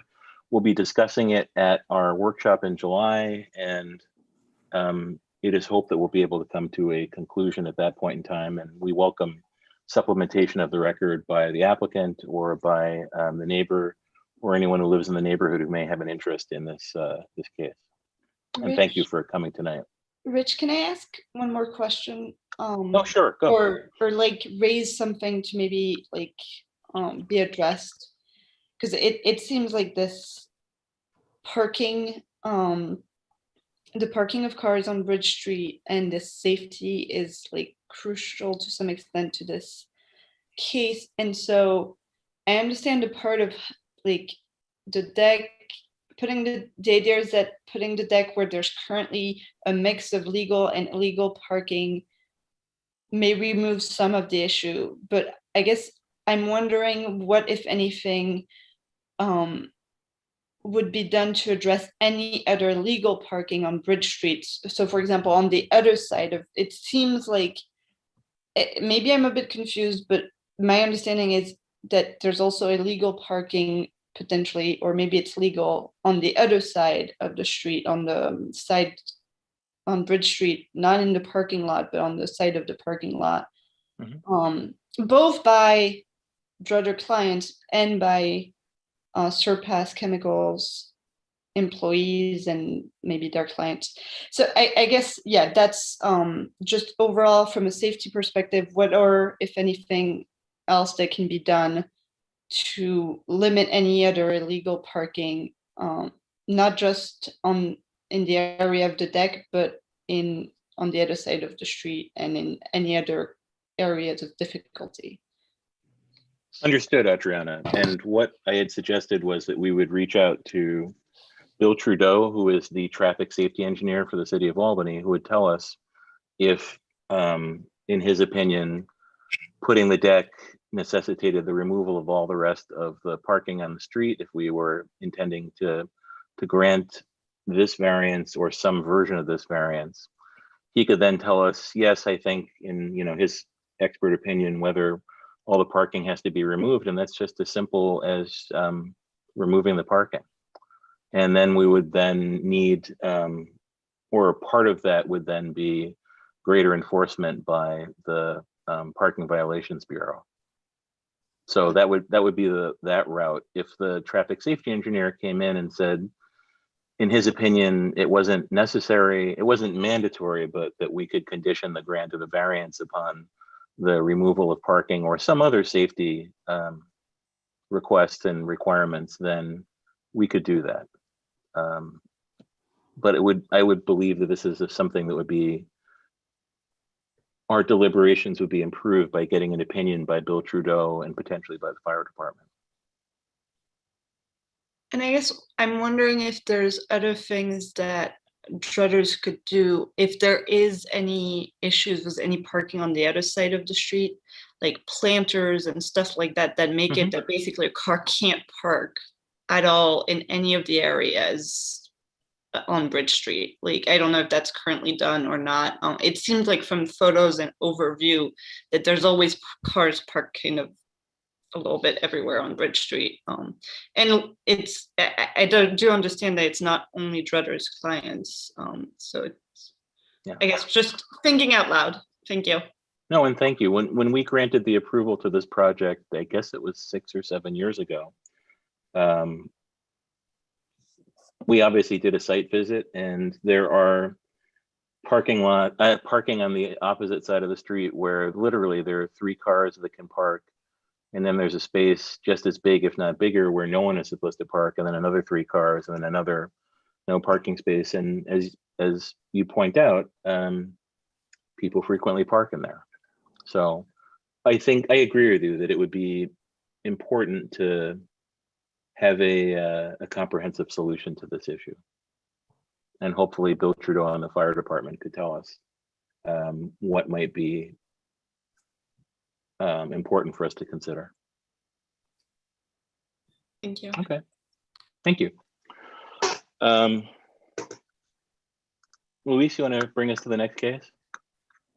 Yep, so the final case is going to be 380 Whitehall Road. Dan Hirschberg is the representing person. I'm going to unmute you, and you should be good to go, Dan.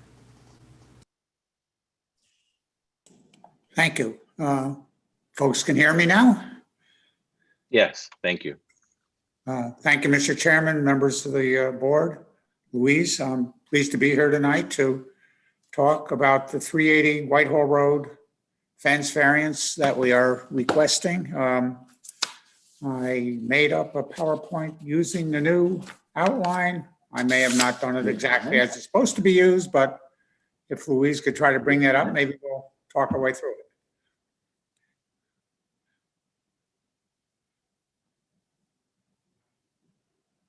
Okay, the description at the bottom, I changed on my application. It got changed back to how it was originally.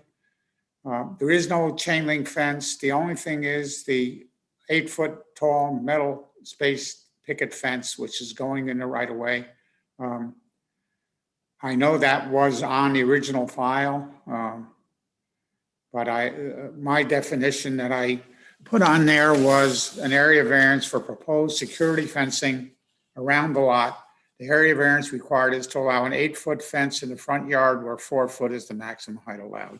That was my definition. And again, whatever it is, I think we know what we're requesting a variance from. Next, Luis. This is shows the project location on the left with the big red dot.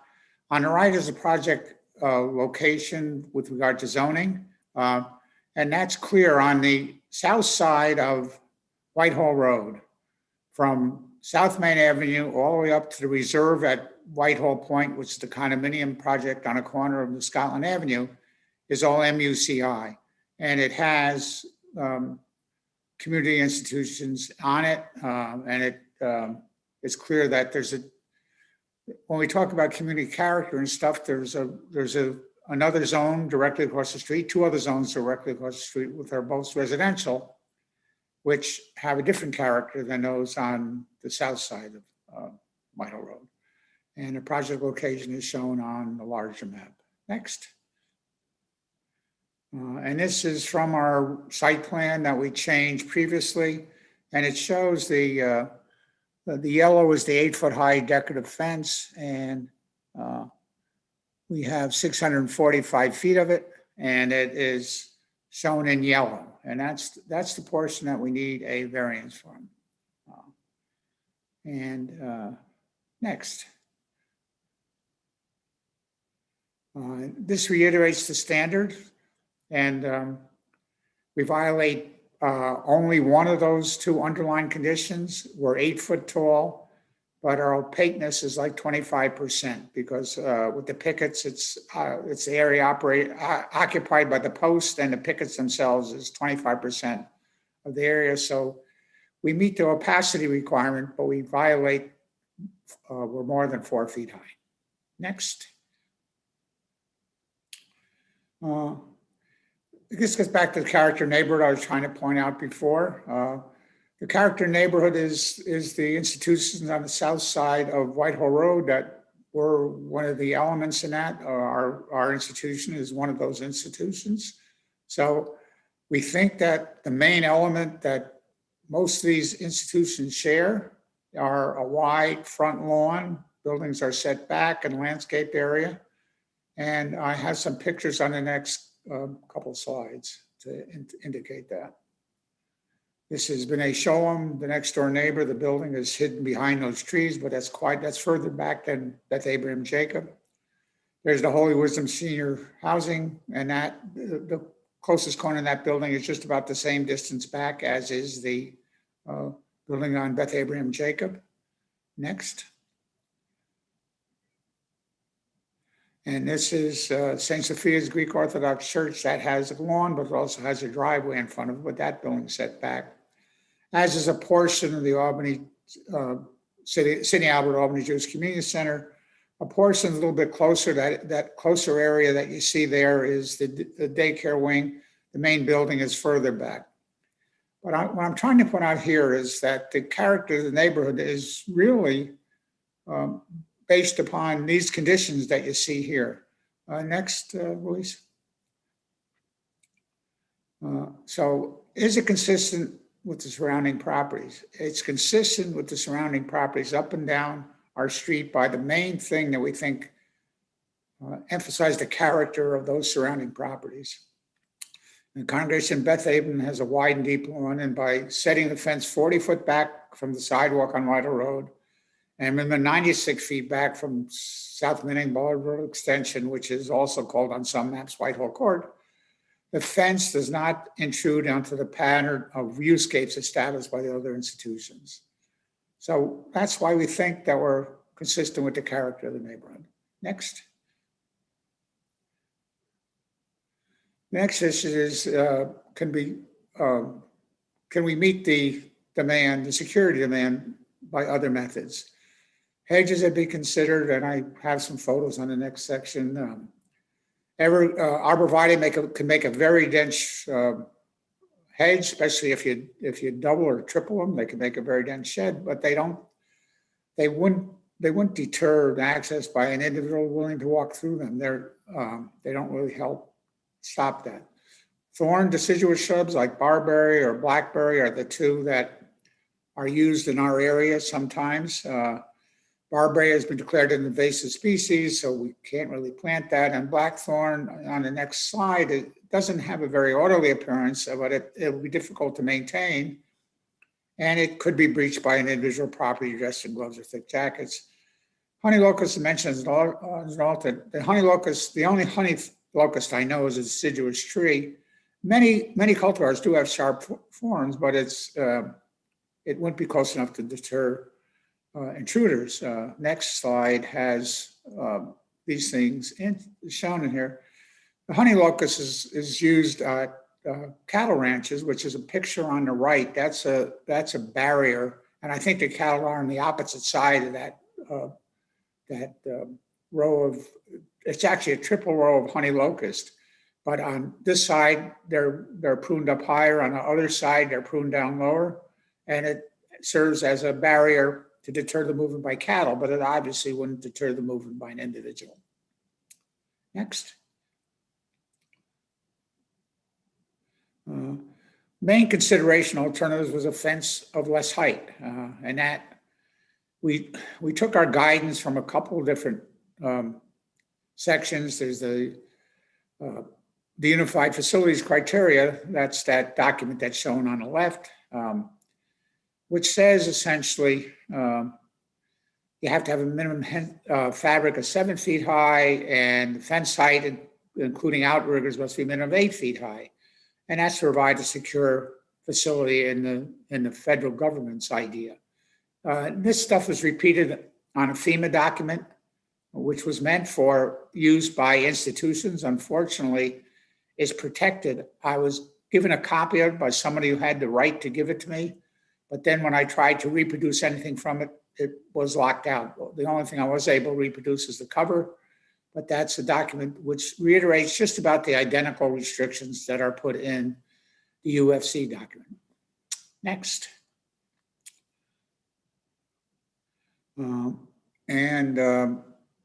Is the variance substantial? That's always a difficult question.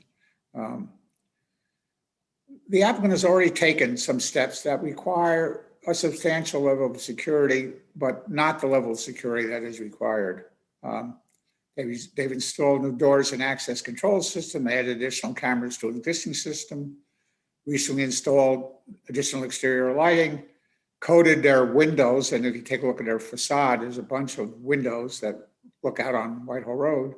They made them shatterproof, but not bulletproof. And the congregation has provided armed security guard at every service and every major service and every large event since October 2018, which was the date of the event in Pittsburgh. Next.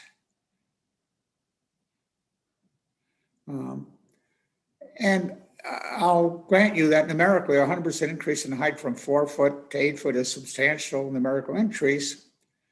Taken as the minimum relief to avoid dangerous attacks by neo-Nazis, anti-Semitic groups, and various individuals and supremacist groups, it should not be considered overly substantial. And again, what I reiterate down there, and I don't want to go through the individual citations, I individual number of attacks that led to serious injuries or deaths, and they've occurred extensively within the last 10 years. Next. That contributes there. But again, the 2018 one is the one that set a whole bunch of congregations in the United States scurrying to figure out what they could do to make their synagogue more hardened, and a number have taken steps. I've been warned, and the congregation not want me to show anybody else's security system, but there have been security systems installed, and I'm not going to delineate them or show you photos of the congregation did not want me to do that. But you know, there's recently been a number of attacks on individual Jewish people or Jewish groups that have taken place. New York City, suburban Long Island, some recent ones in Riverdale, New York. Next. Adverse connection on a physical condition. I think I said before that if you include all the items that we normally consist when we're doing an environmental assessment of a site, impact on drainage, traffic, wetlands, drainage courses, sewer uses, water uses, endangered species, threatened species, species of special concern, critical environment areas, noise, lighting, or odors. Therefore, this installation will have no negative impact on the environment. It also says an impact on physical conditions. Next.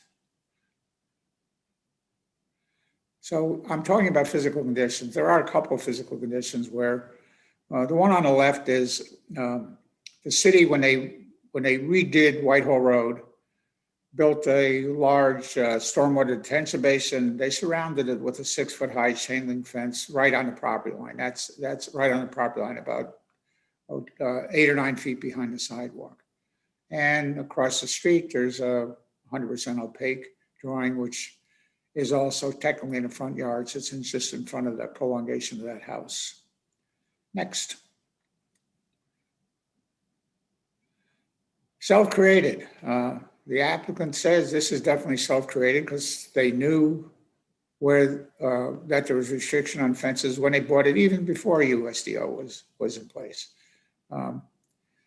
But you have to take into consideration that at that time, there was not the large concern for safety of the individuals that occurs now. So the new things that have taken place, anti-Semitic events, people yelling out at people, threatening people, through calling them. None of these were self-created. These were in fact created by the world around us, and consequently, we hope the board would take that into consideration when they consider this application. Next, Louise.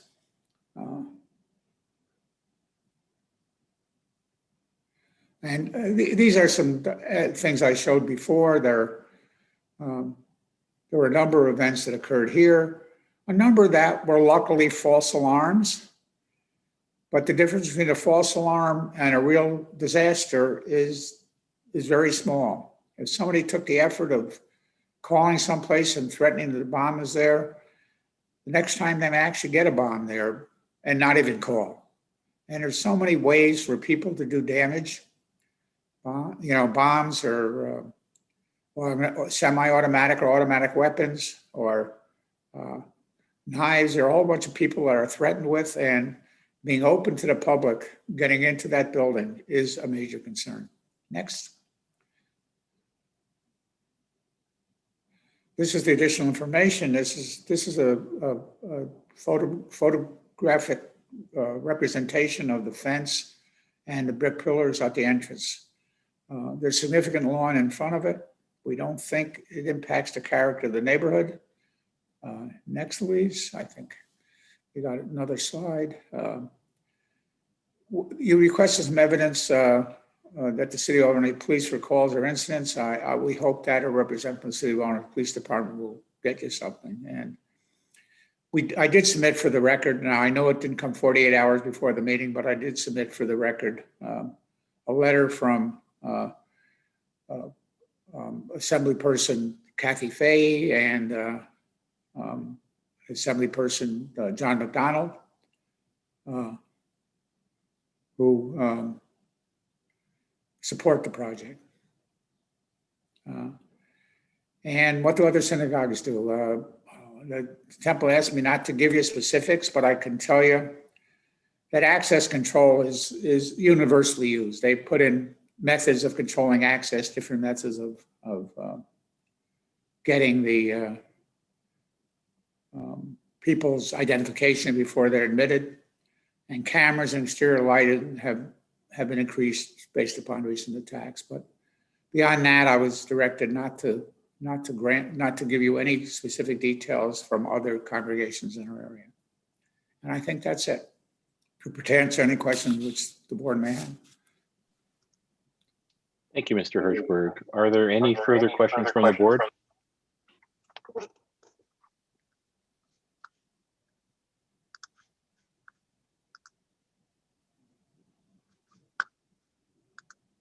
It doesn't look like we have any additional questions, Mr. Hirschberg. I think we're still waiting for some communications from some of the policing agencies that we contacted for some of the questions that we asked at the hearing and that we discussed at the workshop. So if there are no questions from any board members, Luis, do we have anyone that wishes to speak for or against this project tonight? Yes, we have two speakers. Can I just ask a question first? So actually, sorry, Rich, just No, please. a question. So going back just a little bit on the alternatives considered, I guess I'm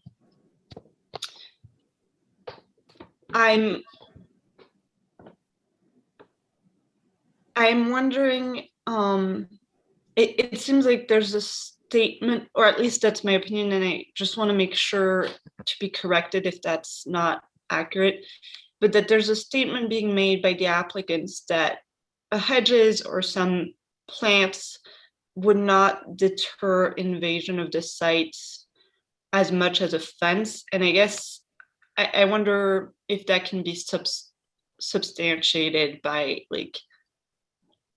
Well, I don't know any way other than to plan a hedge and have somebody try to go through it again. But it's clear that since people go into those blackthorn, which is one of the most thorny piece of hedge anybody could find. People who trim hedges and go in there, they go in there and maintain them. They get right into them. They maintain portion of them. Now, and they do that by wearing gloves and a thick vest and eye coverage. If somebody wanted to get through them, they could do the same sort of thing and get through them. That's where I said that an individual properly dressed with gloves or a thick jacket could go through those, and that's true with any sort of hedges. I point out that the thing used for evergreen hedges most in the city are arborvitae because they're quick growers and they form a very dense area. But if you walk up next to them, they're soft enough. You can push the branches out of the way and walk right through them. I don't want to do a demonstration for you now, but again, it's clear that you can do that. So we're stuck with the problem is that even though there are thorny shrubs that can get planted, none will stop somebody from going through them because, it might be, they might get cut, they might get damaged. You realize that people are going in there to do damage to people with a weapon. A lot of them don't plan on coming out anyway. So if they come out if they have a couple of scratches on their hand or their face or something that occurs, my guess is that doesn't concern them very much. A whole bunch of the people that go into these synagogues or other places to do the damage that they do assume that they're going to get taken down by the police that respond. But before that, they intend to do the maximum damage they can. So I don't know how the shrubs would deter any of them to that level. That's So just Dan, my if I opinion. could to build on that point, what we're talking about is, since you brought it up, the fact that if somebody wants to get through, they will. They'll prepare for any contingency, bring a ladder, 2 people, a vehicle. So the fence it seems like you're making the argument, the fence in and of itself is more of a deterrent than a physical barrier. And I think that's what Adriana was asking about, and that's what I've been asking about. Is it not true that a thorny bush would act as an additional deterrent as opposed to a physical barrier that would prevent anybody under any circumstance from getting near, but also be able to provide them with some level of security where you would know if they're even approaching the fence, or they would be less likely to even approach the fence because of those physical barriers. So what you're asking is, could we replace the fence with shrubs or put in a shorter fence and add shrubs to that to make it a more deterrent than would just the fence by itself? My question was, if the fence is primarily intended to be both a security feature and a visual feature to deter people from approaching the site, if our board is bound by law to seek the minimum variance necessary, isn't it also a case where a thorny bush would act as a deterrent to keep people away from accessing the fence and thereby be able to allow the applicant to obtain the same benefit with a fence that was a foot shorter? Again, we were relying sort of on the guidance given in the UFC document and the FEMA document that a fence does provide a level of security if it's a minimum 8 feet tall.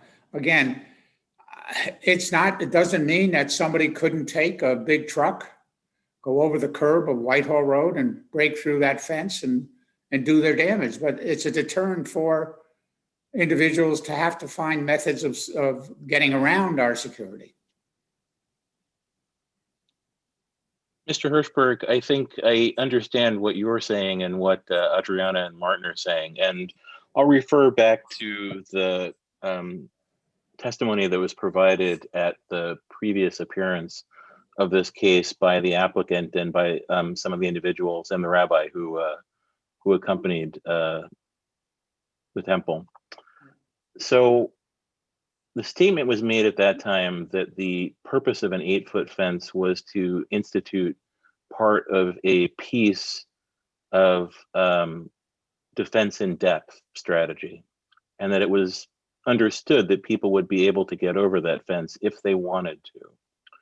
And so I think that the questions that Adriana and Martin are asking you are in essence, if it was stated to us, the board, by the applicant, that the idea of people getting over the fence is actually part of the security plan, this is just to slow them down.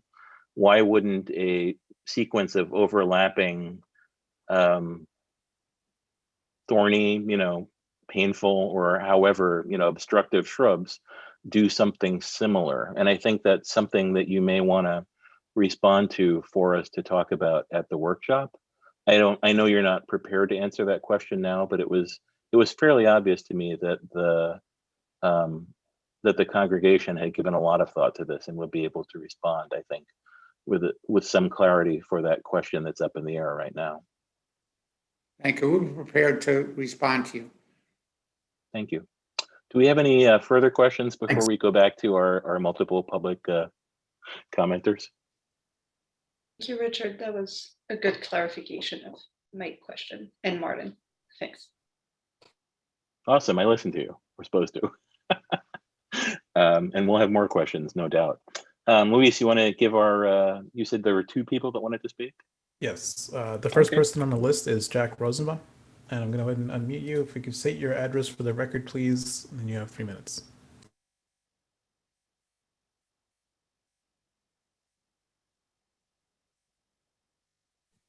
Can you hear me? Yep, we can now, Jack.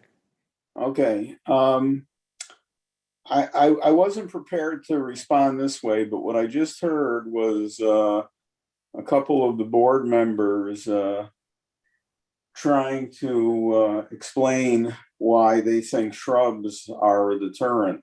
Mr. Rosenbaum, if I could just have you state your address real quick for the record, Yes, please. sure. I live at 32 Aviation Road, zip code 12205.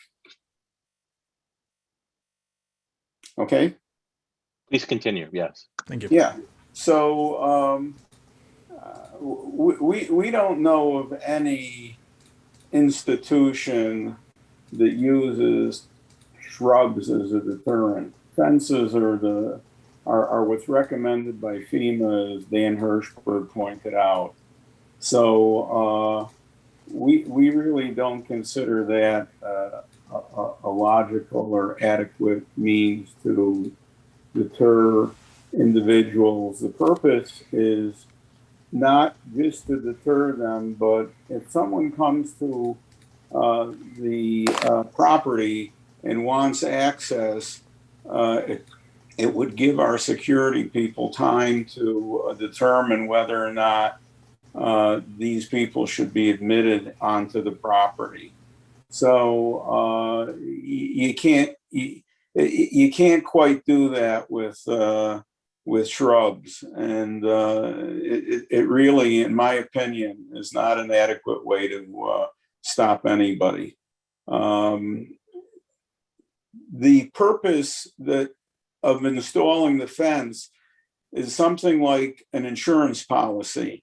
You hope you never need it to collect on the insurance, but you do it to prevent your being damaged. And right now, there's a high incidence of threats that are being made against Jewish institutions. And we feel we need this for our protection. And what we're basically asking you is, we're willing to buy this insurance and pay for it. We need your approval for our protection. And I can't say it any simpler than that.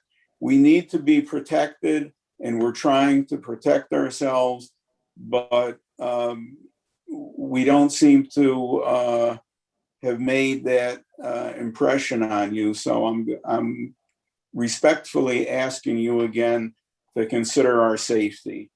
Thank you very much. Thank you, Mr. Rosenblum. Thank you. And the next speaker we have is Mark Gronich. If I could have you state your address for the record, please, and you have 3 minutes.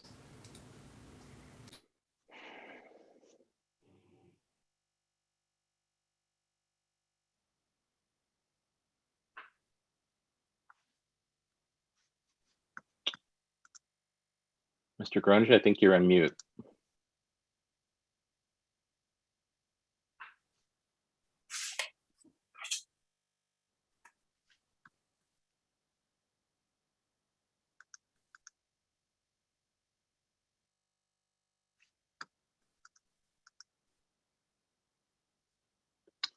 Mr. Gronish, are you there? If so, please unmute your computer or smartphone and you may begin your public comments.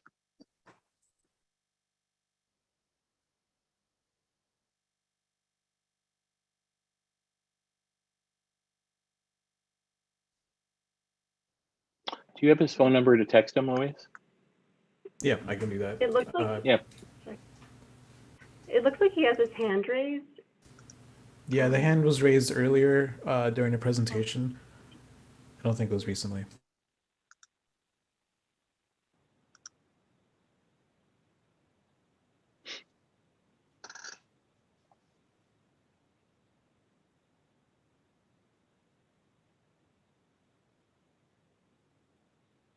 I'm going through the email list chain that I have to try to find his phone number. I'm not sure if Martha, you have that on hand by any chance, since you may have communicated with him before. Yes, let me just look in my email.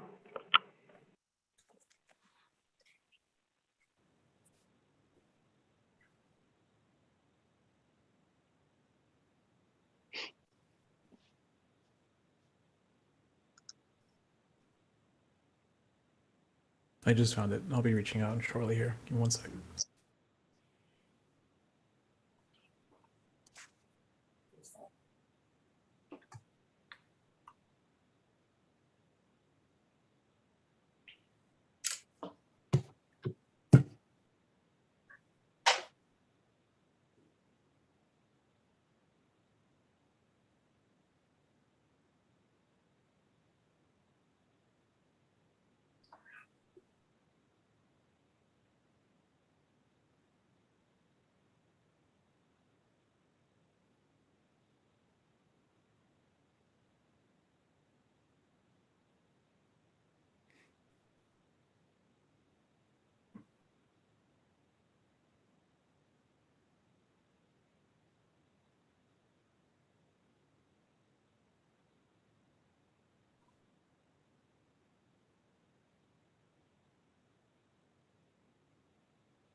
Yeah, I just tried reaching out to him and it appears he has a full voicemail, but has referred in his voicemail to email him. So I just went ahead and emailed as well. Okay, Luis, let's give him 4 minutes. If he wants to talk, he can show up and talk.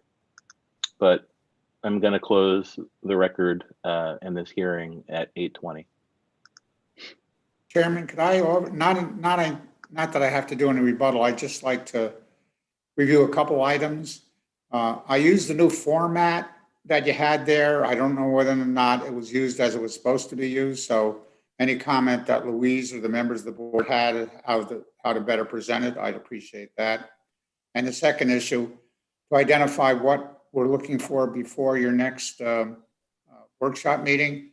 We're looking for further explanation of hedges and why we don't think they're valuable and what sort of level of protection we're providing with that or without just shrubs with the fence and other elements of our defense mechanism. And the other item is comments from the policing agencies, which we have requested and you obviously haven't received yet. Yes, Mr. Hirschberg, I think as you heard from the 2 members of the board, they were, they needed some elucidation as to if the purpose of the fence was essentially as a piece of a defense in depth strategy, with the expectation that people would get over it if that was what they intended, why the hedges would not be similar in protection. And that I think is a, is a factual analysis that can be done. And as I said, I think that the congregation presented a very detailed case at the first appearance. And we are still waiting for some additional materials from policing agencies that we've reached out to through Corporation Counsel's office, but I don't believe that we will continue, that this case will need to continue much longer. Okay.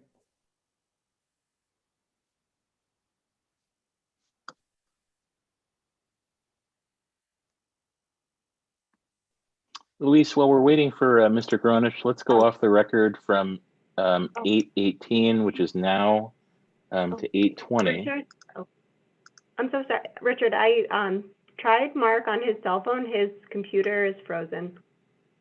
Ah, okay. He can appear on paper. So we won't wait the proceeding for him, or he can call in the next 2 minutes.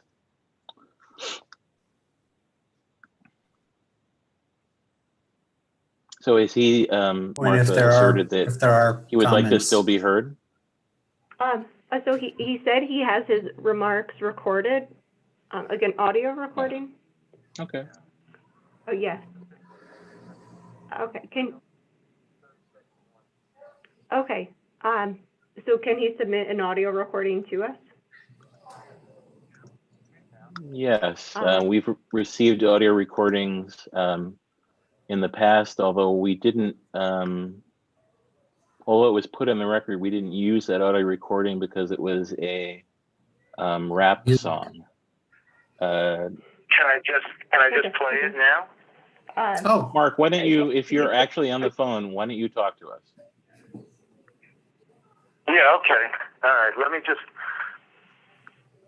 okay, because I had this specifically done to 2 minutes and 57 seconds.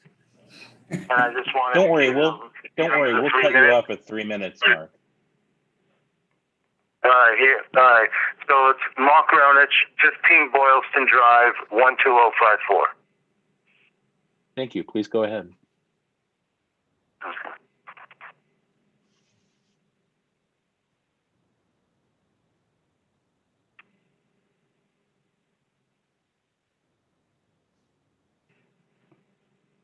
Mark, are you on mute? I think he's pulling up the audio recording. No, what I'm trying to pull up the Word document, and it just seems like my computer is not cooperating today. And I was listening to everything that was said in this previous two. I've been at okay. Good evening, board member and Chairman Berkeley. Thank you for the opportunity to speak to your board. My name is Mark Ronich. I am a former board member and supporter of Congregation Beth Abraham Jacob, known informally as Beth Abe. I wish to comment about the proposal in front of you today, whether or not to allow an 8-foot fence around Beth Abe. I am in opposition to this move. I'm not sure how much the BZA decision will rely on security and safety. As Sandy Rosenblum said, when you dig down in the law, the fencing issue only concerns itself with aesthetics. If this fence is approved by the BZA, it will scream to all that the Beth Abe leadership believes this building and the people inside can be a target of violence such as at Poway, Muncie, or Pittsburgh. Would you want to live across the street from an institution that tells all we are a target of violence, breaking the placid sounds of the current environment? By Beth Abe protecting their own property, it leaves two other Jewish institutions in a position of greater vulnerability. When a robber targets a neighborhood and your house is well protected and difficult to intrude, the robber will tend to go with the path of least resistance, leaving the Albany JCC and B'nai Shalom more vulnerable. The two Jewish institutions on either side of Beth Abe had no comment last month, either in support or opposition. I'm so puzzled that only the positive comments were heard, mostly from dues-paying members and not a peep from anyone else. I want you to know that many synagogue members have approached me to say they are against the fence being installed, but did not want to incur the wrath of the leadership at Beth Abe. They feel intimidated and do not want to speak up. I was also told by the congregants that an article I wrote for a Jewish newspaper earlier this month was the right thing to do, but the congregants did not want to be ostracized by the leadership, so they're keeping their mouths shut. I noticed the neighbors, especially the homeowners across the street, had nothing to say last month during public comment about the fence. Chairman Berkeley said the nearby residents were notified with a postcard. There are at least 15 residents on Whitehall Road and Manning Boulevard who would be in the line of sight of the fence. What has the synagogue done to be good neighbors neighbors and reach out to the people living nearby to personally inform them of the project. The residents may wake up one day and find they were staring at an 8-foot fence across the street without knowing they had a chance to provide input. I hope not. FAB already provides several layers of security at the building and could implement methods that blend in better with the neighborhood. The leadership could upgrade their locks, much cheaper than a fence, and install a coded locking system. Many synagogues around the area use that method. FAB could install motion-sensitive cameras, much less expensive than a fence, and increase the lighting around the building so any vandals caught on camera can be identified. I have been told by other Jewish members in the area that the only way to defeat terrorism is with firearms. A few people in the Jewish community already carried firearms as a safety mechanism while they walked to services. Violence begets violence. Let's not have the situation devolve into a shootout at the OK Corral. I hope you will rule in the negative regarding the installation of this poorly conceived idea. Okay? Thank you. Okay, That was the best. okay, yep, Thank you, Martha. Mr. Hirschberg, if you wish to take a rebuttal on behalf of the congregation, you are open to do so. No, I think our case was made despite Mr. Gronich's comments. And we've gotten wide consideration by the congregation, the rabbi, the president. Jack Rosenblum is a longtime volunteer for the congregation, and a number of other people. Where we find it hard to believe that there's a groundswell of people that are opposed to this, but it's impossible for us to comment on that because we don't know who Mark Gronich claims to have spoken to. The neighbors were informed by your process, so we don't think that there's any need for a private meeting on this thing. It did not rise to the level of putting a new use in there. I suppose if you thought it would have helped, we would have met with the residents across the street, but they did get notice and nobody chose to appear and speak at the previous hearing. So we might respond to some of Mr. Gronich's comments in our submittal for your workshop. Thank you, Mr. Hirschberg. We will not be making a decision on this case tonight. We'll be holding it over. We will discuss the case in some more detail at our workshop, and it is my hope that we will come to a decision at that meeting and be able to move forward with announcing a decision at our next public hearing. Thank you. Thank you. We have no more new issues in the agenda, Luis? Nope, the other cases are inactive still. The planning board meeting is scheduled for next week, next Tuesday. It may or may not happen because of the new open meetings law changes, so we may have to postpone that meeting to comply with the new changes. But yeah, as of right now, no further action for 1415 or 255 Clinton Avenue or 36 Judson. And just as a heads up for next month, we do have a larger caseload, less cases, but larger requests for variances. We're gonna have two schools, KIPP schools, requesting signage variances and a coordination with Albany leadership and the Presbyterian church next door to build temporary classrooms on their site on the Presbyterian church side. So that's going to be variance coming in for next month as well. So there's about 11 variances for KIPP and 2 variances for Presbyterian church, just so the board is aware. That's 11 variances per one site? For 2 sites. So 6 for one, 5 for the other. Oh, okay. Interesting. Okay. So what I'd like to do now is go off the record and close the public hearing and meeting.